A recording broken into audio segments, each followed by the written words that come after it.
The Pat McAfee Show. There'll be no rules for our guests, for us, for the things we can talk about.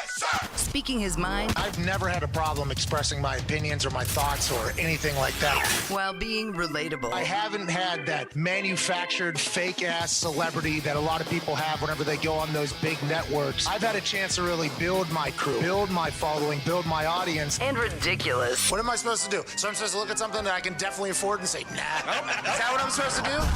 The Pat McAfee Show starts in 3, 2, 1. Good afternoon, beautiful people. It is Super Bowl Monday, February 1st, 2021. We got a big-ass show for you today. Shout out to Twine for that beat drop. Shout out to you for listening and watching wherever the hell you may be. And shout out to Motor City Dan Campbell. Being a part of some massive news this weekend, Matthew Stafford is traded from Detroit to Los Angeles. In return, the Detroit Lions got Jared Goff. What? A first-round pick. What? Another first-round pick. What? And a third-round pick. What?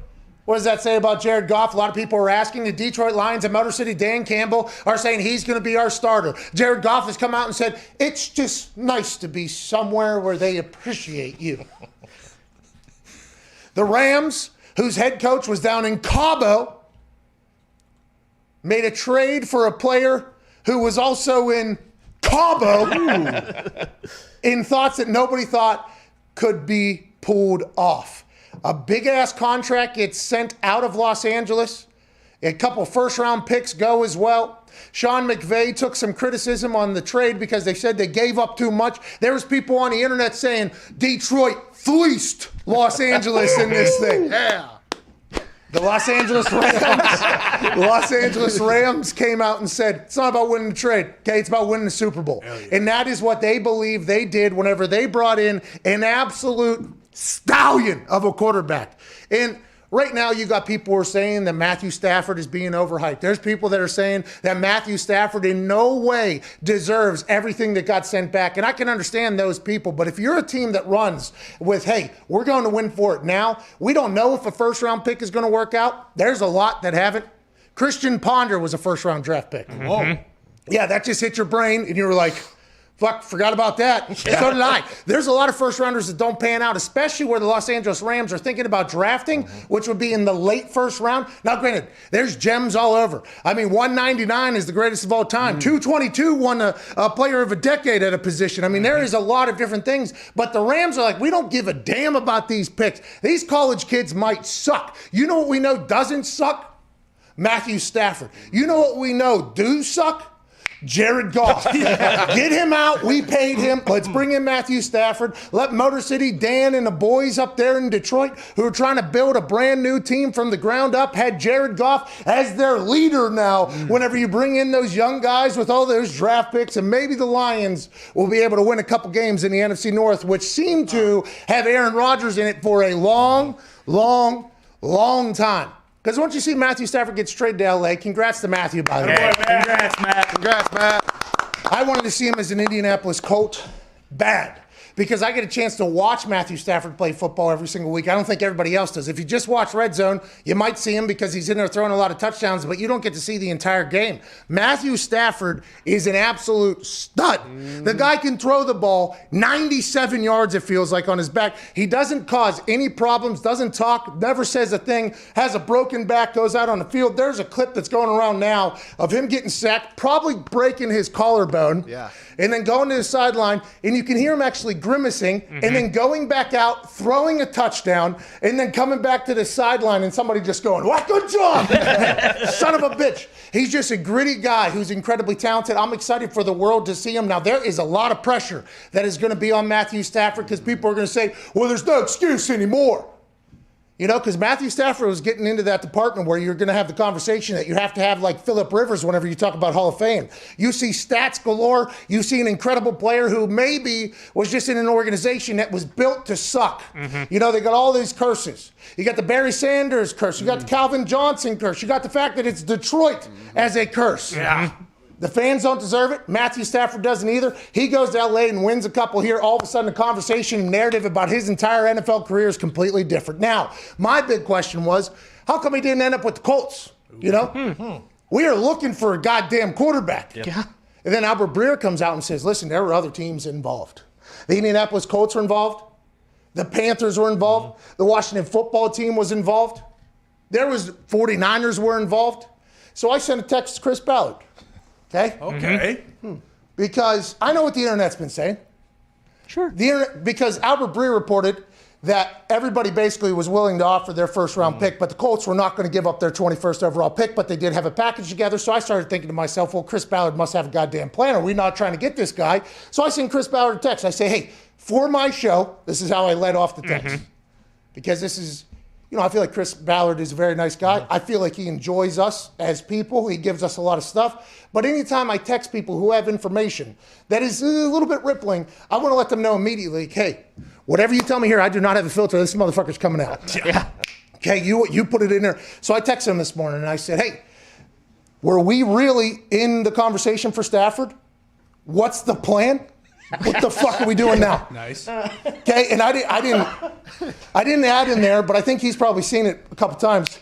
Let's not be the team. Okay, let's not send out the rope to Carson Wentz to save him from drowning. Okay, we don't know if he's broken or not. We do not need to be that team with that contract coming alongside of it. Okay, we said a couple times, team that gets Goff, probably losing there. Now, somehow the Lions are saying, no, they won, even though they picked up a massive contract. A lot of first-round picks do what you got to do. You got Jared Goff. Hey, Jared Goff went to the Super Bowl. Hell yeah. Jared Goff won some playoff games. Matthew Stafford's never done that. He went 10-6 and won a playoff game last year. Carson Wentz, he was almost an MVP. But if I'm a team, I don't fucking want them, all right? No way. Because whenever they did do those things, it was a much different time than it seems to be right now. Jared Goff got benched for Wolford at the end of the season last year. Now, he was a little bit banged up, and Wolford was a stud. That quarterback room. We got Duck Hodges now. Yeah. You got Wolford. And you got fucking Matthew Stafford in L.A. That's electric. But whenever you talk about those two quarterbacks, Goff, who just recently got benched for Wolford, and then Carson, who got benched for Jalen, and then caused that entire organization to completely implode inside of itself whenever people are being benched in the fourth quarter, and then now you've got a guy who can't speak as the head coach. I mean, there's just a lot of shit going on. We don't need to get in Carson, even though Frank Reich knows Carson, and Jim Irsay alluded to the fact that Frank Reich picked Phillip Rivers over Tom Brady last week. Which, you know, Phil Rivers had a great year, okay, but what are we doing moving forward, I asked. And he said, we were very competitive, his exact words. We were very competitive with Stafford, and then the Rams threw a bomb. Good for them, he said, basically. We couldn't do that. And then he asked if I could throw. Hey. Ooh, okay, hold on. So what's the plan going forward? I don't think they fucking know, but I want to let them know. I am ready. Whoa. And the thing about me is, since I retired early in the position I played, I got a lot of hits left. Hell yeah. Yeah, That's right. True. You know, like my hit card on my body, ready to go. Yeah. The brain, even though it can be a little bit cloudy sometimes because of Not because of. things I decide to bring in there, I feel like I still pick. I do virtual reality football the other day because in Nick's house, happy birthday, Nick, and I was. Maybe I do train a little bit. Okay. Or maybe Chris You starts were figuring it training, out. though. Who we getting, Chris? All right, we need a fucking quarterback. Stafford's gone. There's no way Chris Ballard was going to give up 4 picks, it seems like, to do that. Congrats to the Rams getting in there and getting the job done, but that's a big conversation. This week, obviously, Super Bowl. We got a lot of guests coming on. I mean, today, we got the Snickers hungriest player, Joe. Wow. Oh, yeah. If you recall this season, they were giving out this fucking iced out Snickers. You remember that? Nice little piece. Pretty Yeah. expensive from what I'm told. Yeah. What was it, like 70? 60 grand, I believe. Yeah, 60, 70 grand or whatever. Diamonds. Iced out Snickers. Why wait? Kyler was voted the hungriest player of the year. He'll be joining us at 125. He also just won the Pro Bowl MVP this weekend playing Madden. Wow. Yeah, we'll talk to him about all that stuff. Offensive Rookie of the Year. He also won the Heisman. We'll talk to him. Clyde Christensen will join us at 2:05 Eastern Standard Time. He's quarterback coach for the Tampa Bay Buccaneers. Whoa. Okay. The interesting thing about him being a quarterback coach for the Tampa Bay Buccaneers, Tom Brady, he was also quarterback coach for Andrew Luck, Peyton Manning, and many others while he was coach for the Indianapolis Colts. Good friend of mine, great golfer. One of these people you don't hear about much. You have no idea this guy exists, but he's like best friends with Peyton, and I would assume at this point, really good friends with Tom. Just an incredible coach. A guy, right. Everything's like positive whenever he's talking. Been around the game a long time. He enters another Super Bowl week. I cannot wait to hear what it's been like behind the scenes watching Tom Brady in this Tampa Bay Buccaneers team fully become Tampa Bay. You know what I mean? Because it started happening there at the end of the year. We'll talk to him about that. And how much did this guy come into play while all this was popping off? Was there any Peyton conversations with Tom or Clyde this year to kind of figure out how to get this offense going? I'd assume the answer is yes, but we will find out at 2:05. And then Ian Rappaport will also join us in the 2 o'clock hour. Your phone calls, hopefully 1-888-MAD-DOG-6. This weekend, yesterday, we had a massive event in the office, and it was on the Oculus, in the Oculus Arena. It was a World Oculus Ping Pong Championship Challenge. Bingo. Correct. We ended up giving away over $10,800. None of it's mine. It's all from the boys, but the commentators, Ty and Connor, I appreciate what you guys did yesterday. Well, appreciate you too, because it was a lot of fun to watch. I've never really watched that much virtual ping pong like that, but seeing you set up your shots and, like I said, there's like that little delay when no one who was playing you could see, but me and Connor were just like, oh, okay, here comes the forehand. They have no idea. It was a lot of fun. Yeah, because you get a chance to see because whenever you're playing virtual reality ping pong, you're playing real life ping pong. We talked about this yesterday on the stream. The first ever video game was that slow ass pong. That's right. Right, where they just like kind of move the thing, and then they would just move it back and forth, and then, oh, you missed it. All right, here it goes again. And they were pumped, by the way. Oh, yeah. Oh, yeah. Man, could you imagine what life was like before that? That was a blast whenever that happened. But now we're in virtual reality in the Super Pong, which is this thing. It's the most realistic game I have found on the Oculus. And now that I'm getting pretty good, we're turning training into content, and the content's turning into cash giveaways. And yesterday, the entire thing revolved around, if I got to win $50 from the boys go into the pot. If I get a skunk, $500. If they beat me, $500. That did not happen. Not once. That did not happen. No. Not one time. But it was a lot of games. And it was a Zito production. Shout out to Zito. Thank you. I appreciate you, Zito, doing that. We'll probably do it again, I'd assume. YouTube.com/The Pat McAfee Show. We tried to do Twitch last week. It's just not really our home. I don't really understand it. But we're not scared to, though. Nah. Hey. Just like Justin Herbert refused to say he'd wear Adidas, I want to let it publicly be known. I will learn the Twitch. Oh, yeah. That's right. I am okay doing that. But Evan Foxy was in there, one of the competitors. Yeah. How much he lose? $900. Yeah, I'm basically $1,000. I mean, I'm not trying to blow smoke right now. You're very good. Thank you. I feel like I played pretty decent, and I still had no chance. I think 8 points out of 11 was the highest I scored. Yeah. With that being said, down 1,000 though. I want to thank you for wearing that shirt because that shirt's actually going to help me pay my fine. And actually right now on store.patmcafeeshow.com, you can get that shirt or this awesome MCDC shirt for 20% off using promo code FOXY. Oh, Wow. I did, obviously. What this guy thinks. By the way, this is what Foxy would do, by the way. I thought he was giving money to the people. Now he's taking money from the people just To to give give them money back. to the people.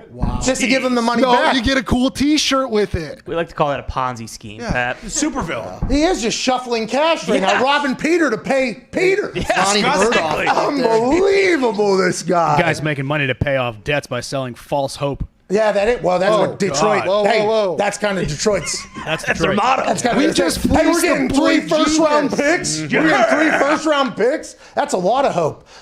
Mansour, you also played. You sacrificed yourself. You were terrible. You knew you were going to be terrible. Beyond terrible. And I appreciate you doing that. Happy birthday, Nick Maraldo. Thank you. Please, that's enough. Please, that's too much. Thank you. 2 things. First of all, thank you, Pat, for being one of the few people to come by over to my place and celebrate with me. Yep. A lot of sycophants in this room talk big snowing, game, dude. but couldn't show up. A little snow. Oh, That's true, by the way. And I am a hermit. Yeah. yeah. The guy with no social life, went out of his way to come over, battled the elements. I did. You got a 4x4. No, I slid all around. Also, Nick I was said- on a bobsled out there. Okay? I want to let you know that. I was on a bobsled. Myself, Ty, we made time out of our day because we're like, hey, Nick's only turning 35 one time. You only do it once. You got to do it one time. Oh, yeah. So we went, unlike you guys. Well, yeah, I mean, Nick terrible said- people. I don't even leave my house. He doesn't. I don't go anywhere. I go here. I go to home. I go to work. I go to home. I go wrestle. I go to home. I go to office. That's all I do. I don't do anything else. You guys are out and about all the time. All the time. Nick said it wasn't a big deal if we didn't come. It was Oh, snowing he- out. If obviously, I it was gonna knew say that. he was going to act like such a woman about it today, Whoa, then maybe I would have whoa. shown up on Honest. Saturday. Holy shit. All right? Yeah, you- Jesus.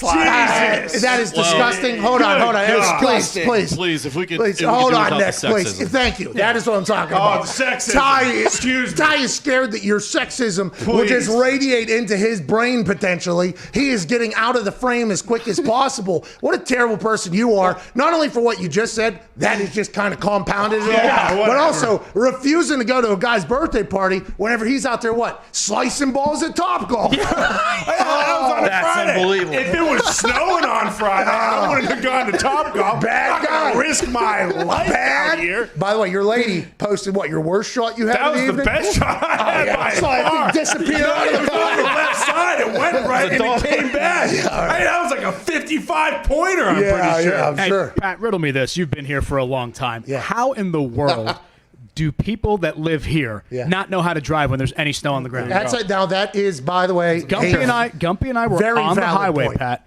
On the highway, and we were watching folks in all sorts of vehicles just driving like they were playing fucking Mario Kart and slipping on banana peels everywhere. Wow, that is something about Indiana. It is. into it. When rain comes out, also potentially a bit problematic. And the issue is every road is so wide open and it's so flat.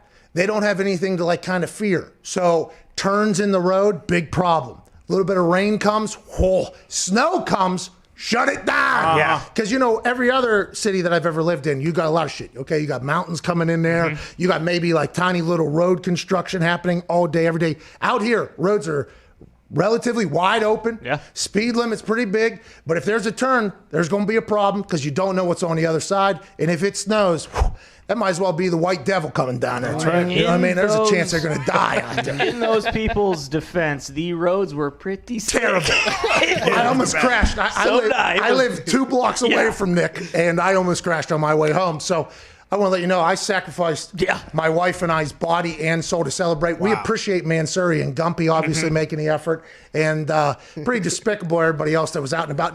Diggs didn't have a chance because Diggs had something else going on. But Foxy and Connor. I want to say I apologize to Nick, and Nick, for your birthday, I'm going to get you one of these cool MCDC shirts, 20% off store.patmcafeeshow.com. Well, it's Use funny promo you code mentioned that, Foxy. Fox, because Pat did give me an incredible gift, but I also want to give back to the listeners and all of you with this incredible gift of Tushy. Tushy Classic 3.0. Stop wiping your butt. Start washing with Tushy. It is a personal bidet, so you don't have to leave your house. Home toilet system. Put it right on there and just shoot water up your butt nice and clean. This is great. I like this. Nick also owes, I think, $1,000 or $2,000. I do owe a significant amount of money, yeah. Oh, you cutting little side deals here with Tushy. Interesting. I've never even heard of that company. I've never even heard of Tushy. Well, they advertise on your favorite podcast, The Pod, BMI.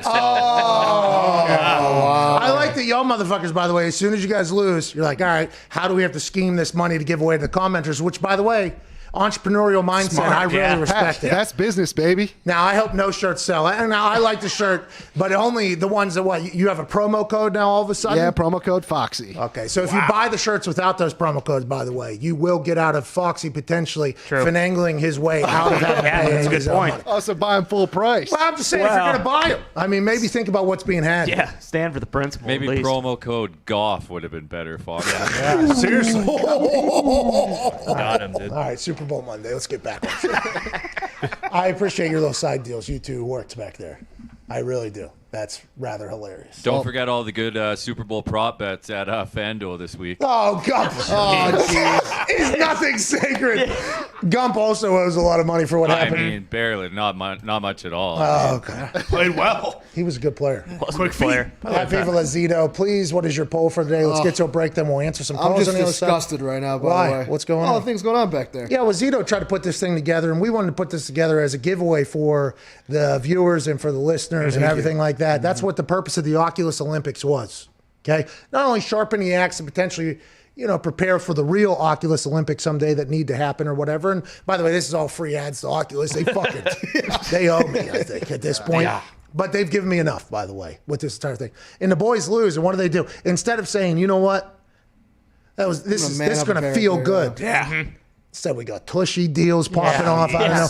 And obviously, Gumpy got a text from FanDuel saying, hey, if you want to promote the biggest radio sports talk show host and also others, go on to FanDuel. Yeah. You know what I mean? I appreciate you doing that. And then Foxy's, I don't even know how he had time to put up a code. We try to put up a code. It takes 2-3 weeks. Wild. Yeah, it's remarkable, really. Thank you, Phil. Oh, wow. Oh, so he's in cahoots. Oh, Nick's holding up his tushy Phil's thing in the back sun. here. Yeah. All right, Zito, please, what is your poll? Let's go ahead and get to a break. Then we'll answer some phone calls on the other side. Then we have Kyler Murray joining us, and then Clyde Christensen and Rappaport. Big day, big day. Happy Super Bowl Monday. Detroit poll today. Not really Detroit anymore. Will Matthew Stafford win a Super Bowl with the Rams? Right now, yes, 35.9%. Wow. No way, 64.1%. See, I disagree. I don't know, actually. Winning the Super Bowl might be tough. It'll be tough. Maybe we should get to the Super Bowl. Mm-hmm. There you go. You know what I mean? Maybe get tomorrow. That'll be tomorrow. Maybe a thread. Put it in a thread, maybe. I'll put it under it? Yeah, put it as a thread and say, will he get to the Super Bowl as a Ram? Mm-hmm. I think there's a chance, by the way. I am a believer in Matthew Stafford. The one time he had a top 10 defense in his career, the Lions went 11-5. He's never had a run game either. Lost in the first round of playoffs. Yeah, so. But they didn't have a run game. They didn't have a run game. Yeah, they didn't have a run game. That changes Or everything. Sean McVay, by the way. Whiz kid. Only had Calvin Johnson. They got Cooper Kupp. Robert Woods. they're gonna have to make some moves. They're going to sign Marvin Jones, bring him too. And I guess if they redo Aaron Donald and Ramsey's contracts, which I guess they're saying it's possible, I don't know if Aaron Donald or Ramsey are going to be like, yeah, go ahead and just rearrange this money thing if you want. They can somehow move into the top 10 in cap space next year. So not only do they bring in Stafford, another contract. They get rid of Goff's massive contract. They renegotiate Aaron Donald's and Jalen Ramsey. That'll move them up to having $21 million in free money. With the cap going down, they could potentially be top 10 in cap space, make even more moves. Jeez. How you doing, Chris Godwin? Yeah. You want to come in? Antonio Brown will probably be available potentially, unless the Bucs re-sign him after he makes $750,000 more if he wins if they win a Super Bowl up there. What are you thinking over there, Diggs? At Tone Diggs? I was thinking you were talking about possibilities, and now the Goff contract was untradeable. Now Matt Ryan's tradable, Carson Wentz is tradable, Kirk Cousins is tradable. Yeah, you just got to hope there's more Lions out there that fleece teams. Or coaches that really loved coaching with a certain quarterback. And now they're on a team that needs a quarterback that didn't get Matthew Stafford. Are you talking about the Niners that were looking for a quarterback, but Matt Ryan is out there? Correct. Look for Kirk Cousins' name, I guess, to potentially pop up for the Niners. Shanahan liked Kirk Cousins in Washington. What's going on? I don't think that's the quarterback Tony was talking about, Pat. What are you talking about? I mean, Wentz is still a possibility to come time. Where? Here. He's not. That is not what I'm talking about. Wentz and Frank. I heard he's in town. There's no way. And by the way, maybe that's why Ballard followed up with the "can you throw?" because he's already heard. Because if he sends back, there's a couple other options out there, and then he knows that I'm coming back with. Not this guy. Better be a fucking John Deere rider. You know what I mean? Get your camo out. I'll be excited to see what Deshaun Watson's trade within the division to the Colts will look like. That will be interesting. Let's go for that one. 2 1s, 2 2s, and 2 defensive players. Well, no. Some people are can't saying, give 2 defensive players. Our defense is good. That's why we want Deshaun here. All right? We ain't got time to give that up. And all Jack Easterby needs to do, maybe he needs to pray to become a little bit less selfish. Amen. You want 2 1s, 2 2s, and 2 players? Come on. Would God do that? Is greed not one of the 10 things? That's right. 7. Yes. Some people are saying 7. Some people are saying 5 1s for Watson. 5? Who is saying 5 1s? I believe in no slander. Dane Orshlovsky said that this morning. I love Dan. And maybe that would be the case, especially after 2 number 1s and a quarterback go for Matthew Stafford. Allegedly, the Rams were looking into Aaron Rodgers. He is not tradable, is what the Aaron Rodgers said. But then Gutekunst came out and said, that's not true. They weren't even asking. Yeah. Which then is like, well, would you? Well, what's going on? Well, then what are you talking about here, huh? LaFleur came out and said, he's not going anywhere. Everybody needs to stop. Yeah. That's awesome. Aaron Rodgers, the Packers, going to be for a long time. We'll talk about that on the other side. We'll talk about other moves happening in the NFL. We'll talk about the Super Bowls this Sunday. Hey, how did we get here? We'll take some of your phone calls and more. This is the Pat McAfee Show, Monday, February 1st, 2021.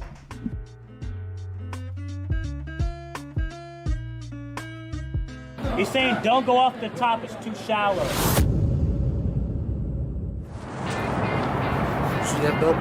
All you're going to hear this stadium do is they put the big paw up, they start shaking it, they go, whoa. Hey, what things are going, look,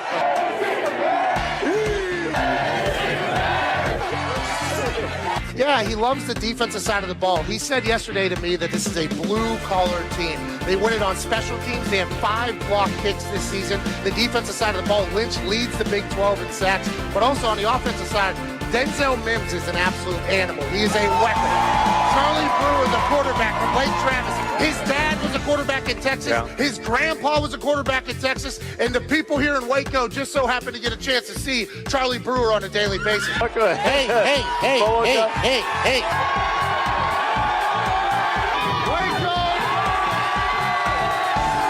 Yeah, Boomer here is going to mean a little bit different than what it means on the internet currently. And hopefully here in Baylor, they hope they're not hearing a lot of Boomer sooner. Everybody wants to be a punter, including quarterbacks. If I was a quarterback, I'd want to be a punter as well. 0 yards on that punt. That's an embarrassing situation. The Dak dance that gets on national television has led to a lot of losses, but you got to respect the hips being able to Good to go. What sign am I going to make for college game day? Well, I want to make something creative. I want to make something fun. No, to hell with it. I don't like OU. It's so thick. Look how thick that thing is. That's years and years of patience. You're headed right for the boat. Right now? Okay, let's do it. We are out here on the Brazos River, which you can take a boat to the game. One of the only stadiums in the country that you can do that. It's beautiful out here. A lot of people would say, this is the last time I'm going to be on game day. The last time I allegedly did what I'm about to do, I ended up in a jail cell. Let's go!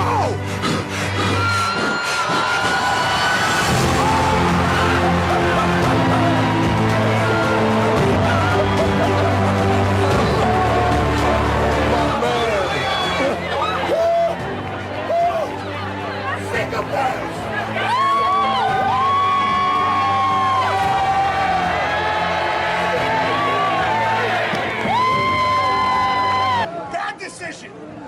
Bad decision. The poop kicker's getting wet down here. A lot higher than I thought. You look like Ric Flair.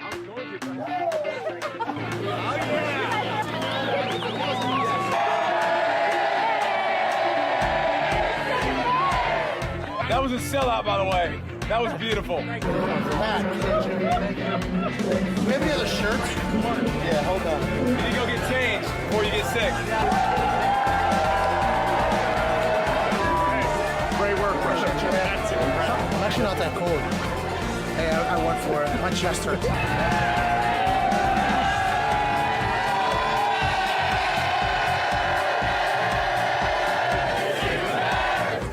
It was like 5 feet. I was standing there. That's full commitment, by the way.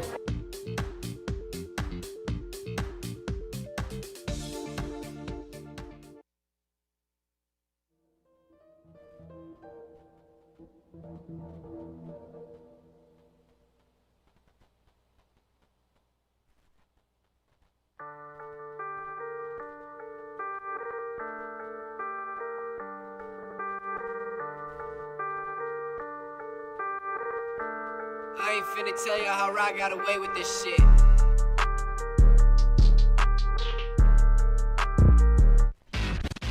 You do not talk about Pat McAfee. Do not talk about Pat McAfee. One fight at a time, fellas. The Pat McAfee Show. That's right. Welcome back to that show. It is a slow start to that song. Thought I potentially didn't hit play, but shout out to Late Night Special Band with this song, Disco. It's nice to be able to play their music again. It is. True. They're a talented group. Good group, by the way. It wasn't the band, they said. It was always the people that control the rights. I guess the music business is quite a bitch. And by bitch, I mean a female dog that is a very stubborn dog that poops and pees all over your house. Yeah. Of course. That's the particular exact bitch I was referring to. Nothing else. No. Nothing more. Nope. Nothing less. Today's show is brought to you by an incredible company. They've changed the game completely whenever it comes to something that is vastly important but never talked about. Manscaping. Oh, yeah. Are you ready for some football? Yeah! This is my first time reading this. I'm excited to go through it. Here we go. Hey, let's go ahead and sit down and enjoy this. Are you ready for some football? The biggest game of the year is upon us on February 7th in Tampa, and it's time to get your balls feeling super. Our partners at Manscaped are here to tell you to join the already 2 million men who trust Manscaped products for their below-the-waist grooming needs. Take Gronk's advice and shave your super balls. Sounds good. Okay. Gronk. Good advice. Did Gronk say that? I don't know what they're referencing. Has to. Thank you, Gronk. Hey, Gronk, you know what? Since you said it, I'm going to shave my super balls. Use the best tools to reduce nicks and cuts before the best game and choose the Manscaped Perfect Package 3.0. Included is the Lawnmower 3.0, which is simply the best hygiene tool for the modern man. Because of their ceramic blade and skin-safe technology, your snags will be reduced. Don't settle for unnecessary roughness below the waist. Nice. It also has a waterproof technology and a 90-minute battery. Believe me when I tell you, this is the world champion of ball trimmers. The Perfect Package 3.0 also comes with the Crop Preserver and the Crop Reviver. It's a game changer for the manscaping operation. Go to manscaped.com/Pat and get 20% off and free shipping right now. When you go to Manscaped, manscaped.com/Pat, you get 20% off and free shipping. Tackle your pubes and win the world championship, the big game, the superb owl in your pants with Manscaped. Hell yeah. Pat, I don't have super balls. Can I still use Manscaped? Hey, below average balls, one ball, doesn't matter. Good. Manscaped will take care of them all. All the balls. Oh, yeah. Let's get to the phones. Hey, Sirius is doing something this week. Oh, really? Nice. Let me read the press release here. Okay. Super Bowl. Sirius XM announces extensive Super Bowl. Ooh, what Super Bowl is this? 55. LV right there. Had to take a trip back in time. Roman numerals. Nice. Super Bowl 55 programming lineup featuring on-site and virtual coverage. Okay. Oh, nice. Multiple play-by-play broadcasts of the Super Bowl 55 live on February 7th. Special week-long pop-up channel. Super Bowl 55 radio launches on February 1st. Today. That's today. Today. That's pretty cool. Sirius XM to bring a virtual radio road to the fans with its sports, entertainment, and music channels, airing Super Bowl-focused programming leading up to the big game. Nice. Okay. Listeners can tune in to special programming from Kevin Hart and the Plastic Cup Boys, Kenny Chesney. What? Chesney? Uncle Kenny. Brett Favre. Nice. Larry the Cable Guy. No. Man. Joel and Victoria Austin. God bless you. Mm-hmm. Former Super Bowl MVPs Phil Simms and Joe Flacco. Ever heard of them? No. Doug Flutie, Sway Calloway, Charles Woodson, and others. Sway. We are also included in the others, by the way. Okay. Oh, all right. Really? Yeah, we're in the others part. Shocking. Yeah, we're sending over video and everything for the Sirius app and doing a lot of that stuff. We're collabing here, I believe, on a couple guests that are going to come in, Sirius Conversation. So we appreciate Andrew Fitzpatrick for not only adding us in the press release here, but also giving the okay for the NFL Network to air our YouTube show. So we appreciate that out of you, Fitz. Really appreciate you doing it. Thank you, Fitz. Appreciate that. That guy fucking stinks. All right, let's get to some phone calls. Let's go to Matt in Ohio. What's going on, Matt? Hey, what's going on, Pat and the boys? Just hanging out. Had to get something off my chest there. What do you want to talk about, brother? Well, just a huge shout-out to yesterday. I mean, didn't really look like you had much competition there in the Oculus, but the Toxic Twins over there at the table really did save the show. Yeah. Well, that's the purpose of the Toxic Twins, by the way, whenever you bring them along. And Toxic Ty and Toxic Connor, I kind of understood what was potentially going to happen. And although they did cross the line a few too many times, and I believe our show, by the way, I like to think of our show as like, hey, if you got something to say, go ahead and say it. Yeah. All right? Guests do it. You guys do it. And I would assume sometimes in that particular situation, I'd get blamed for allowing you to say it. But who would I be if I was to tell people what they can and can't say? That's not the show I want to run. So every time the Toxic Twins or the Toxic Triplets, or at this point, even an international Toxic Trip, I mean, there's a lot of stuff going on. I have to stop them immediately upon saying what they're saying and go, you shouldn't be saying that. And then we move along. But that's kind of the space I'd like to have. And I would like other people to know that whenever they bury Bailey McComas for an hour and a half yesterday, I do not condone, I do not appreciate that. And I had to tell you guys that. Aside from that, I thought you guys did a great job yesterday. Thank you. I don't know where this guy gets off, personally. Yeah, the guy on the phone. Calling you toxic? Yeah, I mean, come on, pal. Listen, Bill, we had interviews with all the contestants the day before. The week leading up.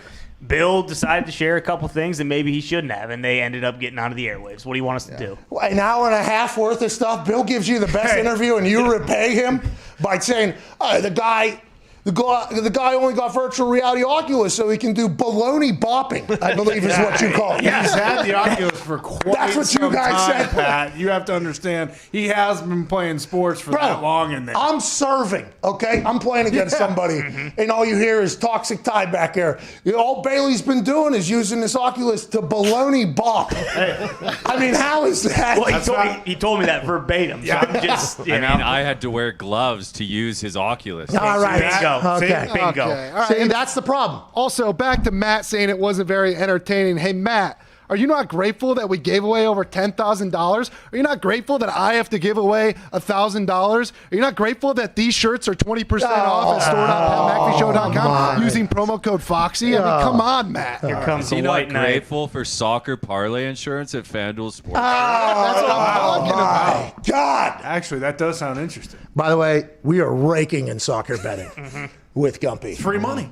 I woke up to a couple $1,000 in my account. Had no idea. And then all of a sudden I do a live bet on Leeds. Yeah. Shout out to them. Yeah. Shout out to Leeds making me a few $100. I have not watched a soccer game since the MLS bubble ended. Yeah. Okay, the MLS bubble, I was all in on what was going on down there. It was very intriguing. They were the first ones to play, really, during this entire quarantine. And the rules that they had, the protocols that they had is, hey, when you're not on the field, you are masked, almost double, triple masked. But then as soon as they got on the field, they were all just all good. Let it eat. And then they would immediately afterwards, with the interview, mask on. Get them on. And then that's kind of become the norm here for everything now at this point. I think things have been relaxed a little bit, but it was incredibly entertaining. It was on late night because it was so goddamn hot down in Orlando, so they had to have the games a little bit later. But I've not watched soccer since.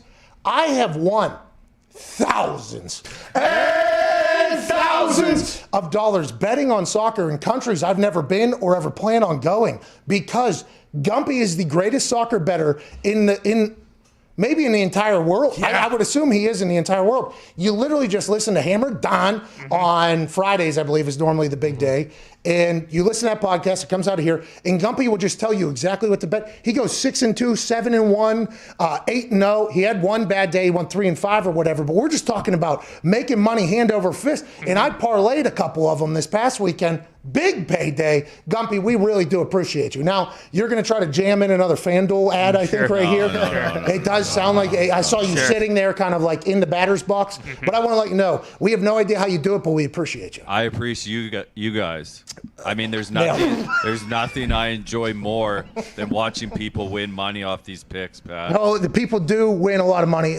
If I could not swallow on marbles before I say it, that would probably help. Well, you're Canadian though, so I mean that does happen. Maple syrup in the throat. It does happen. It's true. Sticky in there.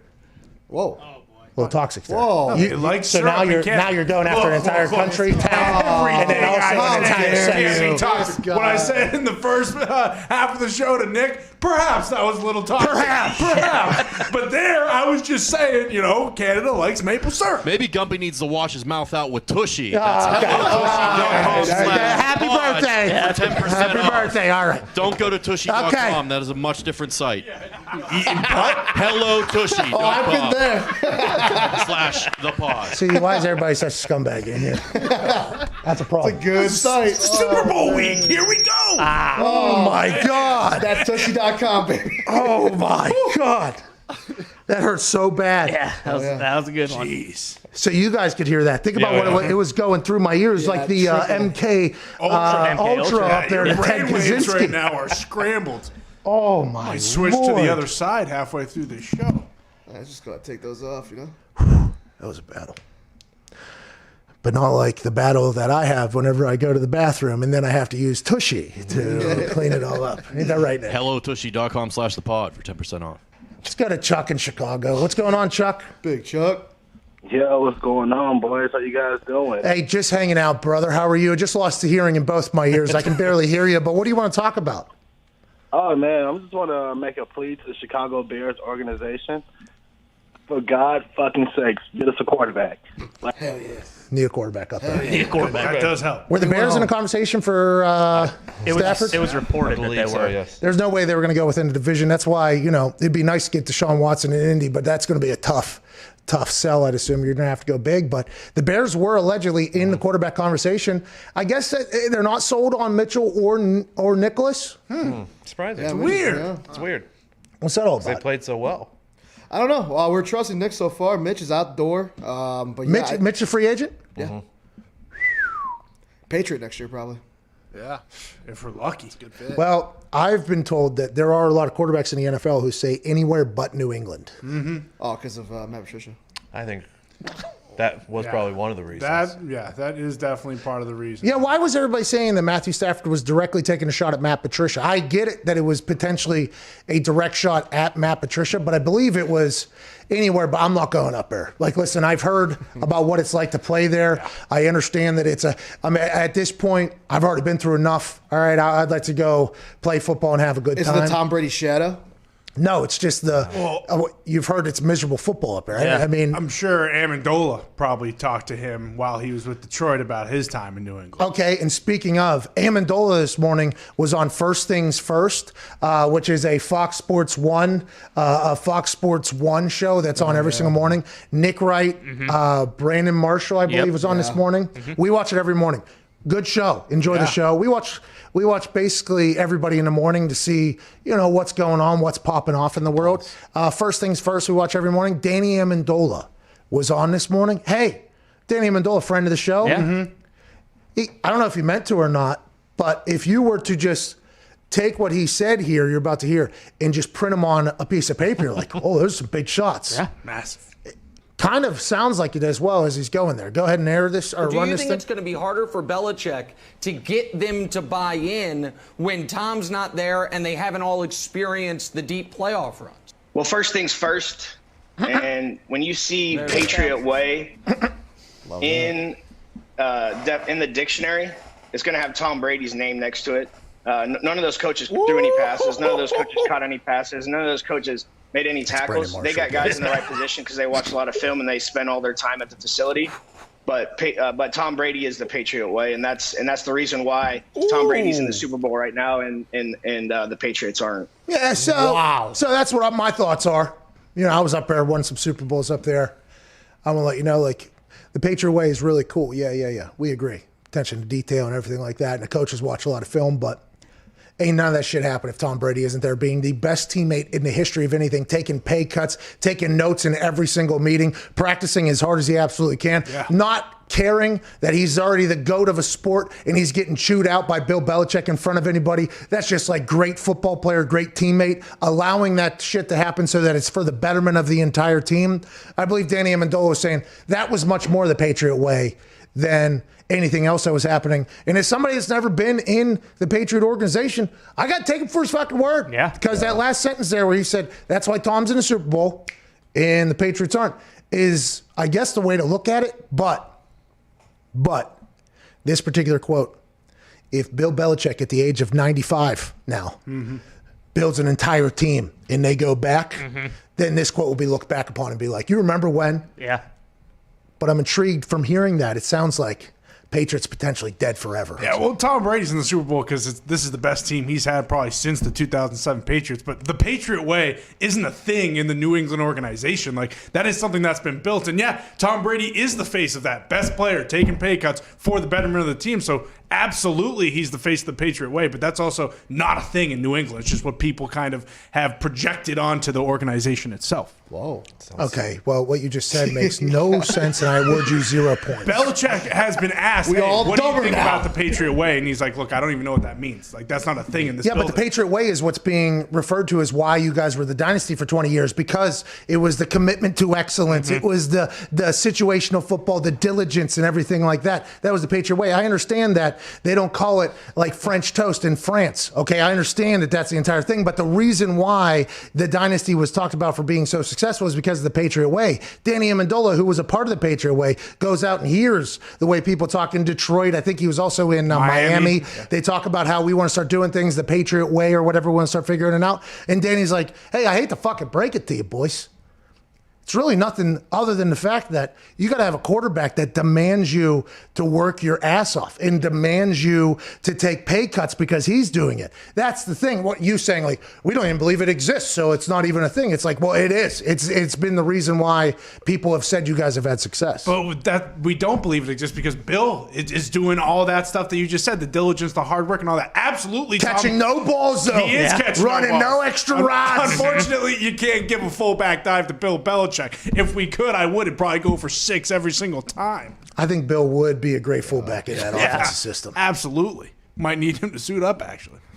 But what he's saying is the Patriot Way was all a joke. It's actually just Tom Brady way. Yeah, I think it just happens to be that Tom and Bill, probably two of the most competitive people of all time, and you work those two together, and it does work for 20 years. And now that no free agents want to go there. Hey, by the way, just real quick, though, with what you're saying, also interesting, but you saying with how competitive they both are and it works for 20 years, I think that's the most impressive thing about the entire thing. Now, greatest dynasty in the history of professional sports, but just two uber competitive dogs in the same fenced-in yard there. Mm-hmm. I don't know how 20 years is amazing. Yeah. I can't.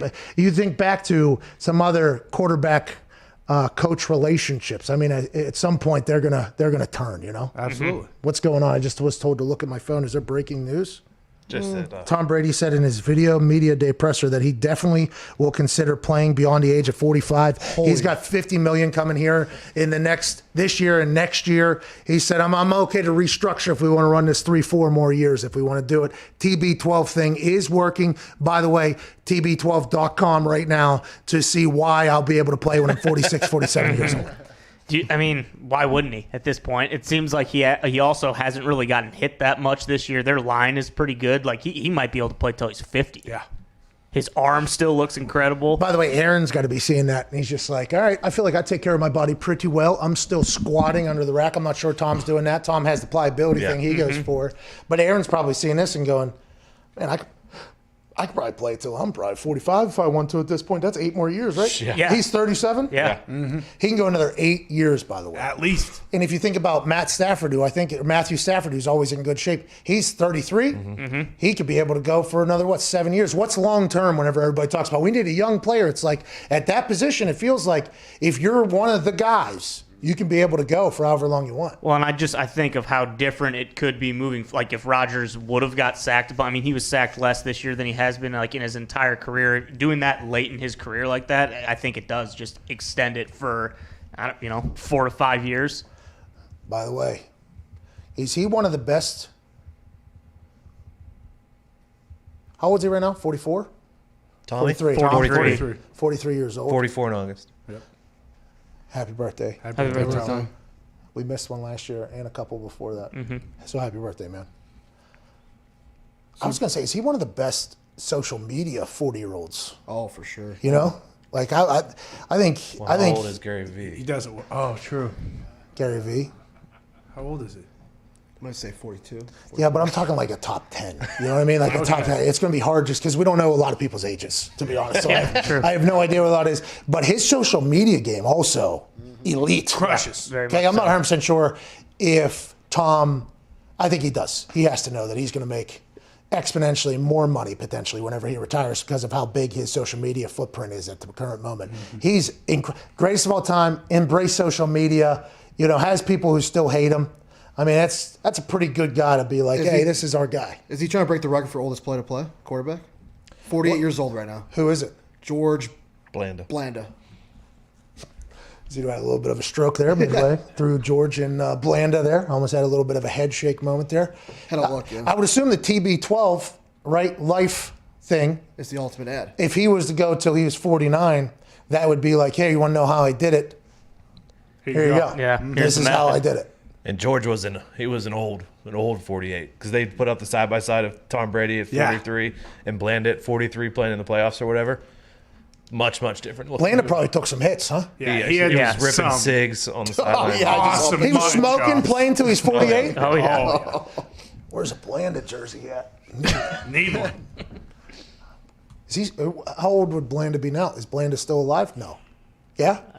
Hard to Find imagine. out. What? What were you saying? The helmet's He back then. unfortunately did die 2010. Yeah, okay. So he's been gone a while. All right, so we've been past that. Rest in peace. Oh, man. Got to do it again. Didn't want to. He was born in 1927, though. Damn. Yeah, so he lived a good life. Pre-Great Depression. Let's go to, he did not necessarily live a good life. Could have served in WW2. Potentially, he went through a lot. Look at those chops. That guy's awesome. And he was playing against that guy in the back. So that's what we always have to think about.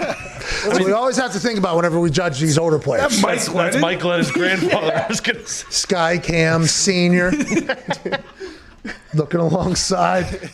Let's go to Edwin in San Jose. What's going on, Edwin? What's going on, Pat and the boys? Happy birthday, Nick. Happy birthday, Hey, Nick. if Kyle Shanahan and John Lynch do after Kirk Cousins, I'm fucking done with them. I didn't hear exactly what he said because I don't have my hear things in. I can't really hear anything. If the Niners get Kirk Cousins, he's done with Kyle Shanahan and John Lynch. Oh, he'll be out on that. Yeah. Oh, okay. Because Kirk Cousins has that whole, this is how his season Primetime career Kirk goes. also. Yeah, but Primetime Kirk was born here recently. Yeah. Now, this past year, not great. But they did start turning around towards the end. Got a chance to have Kirk Cousins on the show. Liked him as a human a lot more than I thought I would. Oh, yeah. He's in a sweet TV commercial. If I die, I die. You're talking about the one. The Best Buy one. Yeah, the Best Buy one on his 70-inch or something. Yeah. Oh, yeah. It's a big TV. Yeah, Huge. pitching an 85-inch OLED. Kirk, tough times. Not a lot of people can afford those, man. Jesus. But the people who can, They'll like enjoy Kirk them. Cousins. Yeah, that too. Give me that. You know what I mean? Yeah. If Kirk Cousins was going to that offense that he had been in for 2 years, I guess early in his career. First 2 years, I believe. Whenever RG3 won the Rookie of the Year, Kyle Shanahan was there. Then he goes down to Atlanta or Cleveland? Atlanta. Cleveland, then then Washington, okay. then Atlanta, right? Yeah, I believe yeah. so. And then with Atlanta, he was with Matt Ryan. Then he becomes head coach, Niners. So Kirk knows the system. Kirk is an incredibly intelligent guy. Kirk goes over there. You know, maybe the Minnesota Vikings are kind of done with the Kirk Cousins era, the fully guaranteed contract, and say, hey, go ahead and move on. And then what are they going to do for quarterback? So then now we got a whole other team that's entering the whole thing. It's just very interesting, unless they're taking Jimmy G back. And I'll be excited to see how the boys over in Minnesota feel about that. You talked about it. Maybe they bring Ponder back. Wow. Oh, I forgot about Christian Ponder until He can move. earlier today, and then he was used as an example. And I apologize to Christian Ponder for that. He did not deserve that. Good guy, but he did get drafted in the first round. Yeah, He did. top He did. 10. And he's only 32. There are so many. It led me to believe that there are so many draft picks that fizzle out and stink. Yeah. And they never get talked about because only the bangers survive. Okay, only the biggest busts survive. Nobody talks about all the other ones that are kind of just, kind of hanging along on the side. So whenever people talk about trading picks, and I understand it's a lot of people's entire careers is to evaluate draft and everything like that, and who's going to be next. And you hear a lot of those people go like, you heard Daniel Jeremiah, who I like a lot, go, a lot of people would like 2 2s and 2 3s or whatever, and that whole thing. It's like, okay, I understand those people, but let me tell you who I am. I want to bring in people that I know are going to pan out in the men's league that aren't going to potentially fizzle out, because there's a lot of people who don't pan or live up to the hype that they're supposed to. And we forget about that because we don't talk about that nearly as much as I think a negative society would. And I'm pretty pumped that we don't actually, but people forget there's a lot of football players that are very good in backyard football, very good in college football. Billion-dollar operation invests millions and millions of dollars into their potential, and then they never pan out. If you can get a guy like Matthew Stafford, who's been doing it for a long goddamn time, and you know he's going to show up, go and get it. That's how I view it. I'm not the same way as everybody else, obviously. Well, look at the 2 backup quarterbacks in the Super Bowl. One was a first rounder, one was a second rounder, and Gabbert and Henny. The thing about it is, Jameis Winston, people said he hasn't hit his potential yet. He's still going to go. That's right. Where's he going to play next year? There's going to be a quarterback. Chicago. New England. Hour 1's wrapping up here. In the second hour, we will have Kyler Murray. Yeah. Then we'll be joined by Clyde Christensen and Ian Rappaport. You got about 6 minutes. We'll see you on the other side.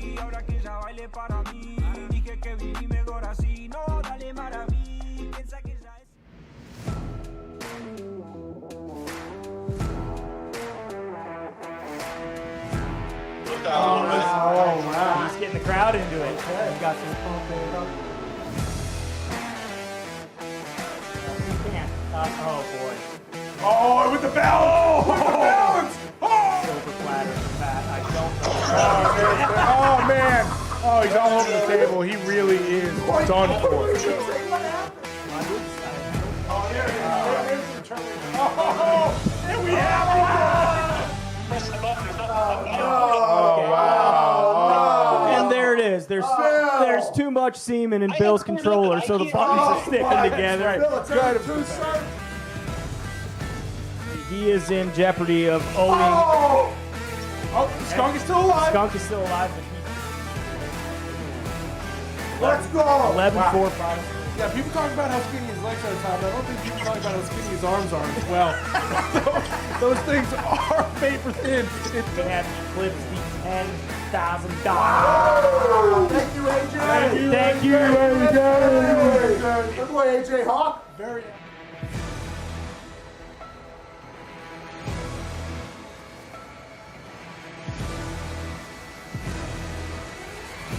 I can barely hear you guys anyway, so it's good. That was a good match. Good Hey, couple matches by Pat. AJ, appreciate Yo. you, man. I'm sweating bad. Yeah, me too. Have I'm you pretty been wide beat? open as well. Hey, you're a good Have you player, AJ. Is that your first time playing? It's like my second time playing this game. Not real ping pong. I'd love to play you any day of the week, but this one's still fun. Okay, well, I play Oculus ping pong. Okay? I'll see you next time, AJ. We appreciate you. Thank you, AJ. Thank you, AJ. See you guys.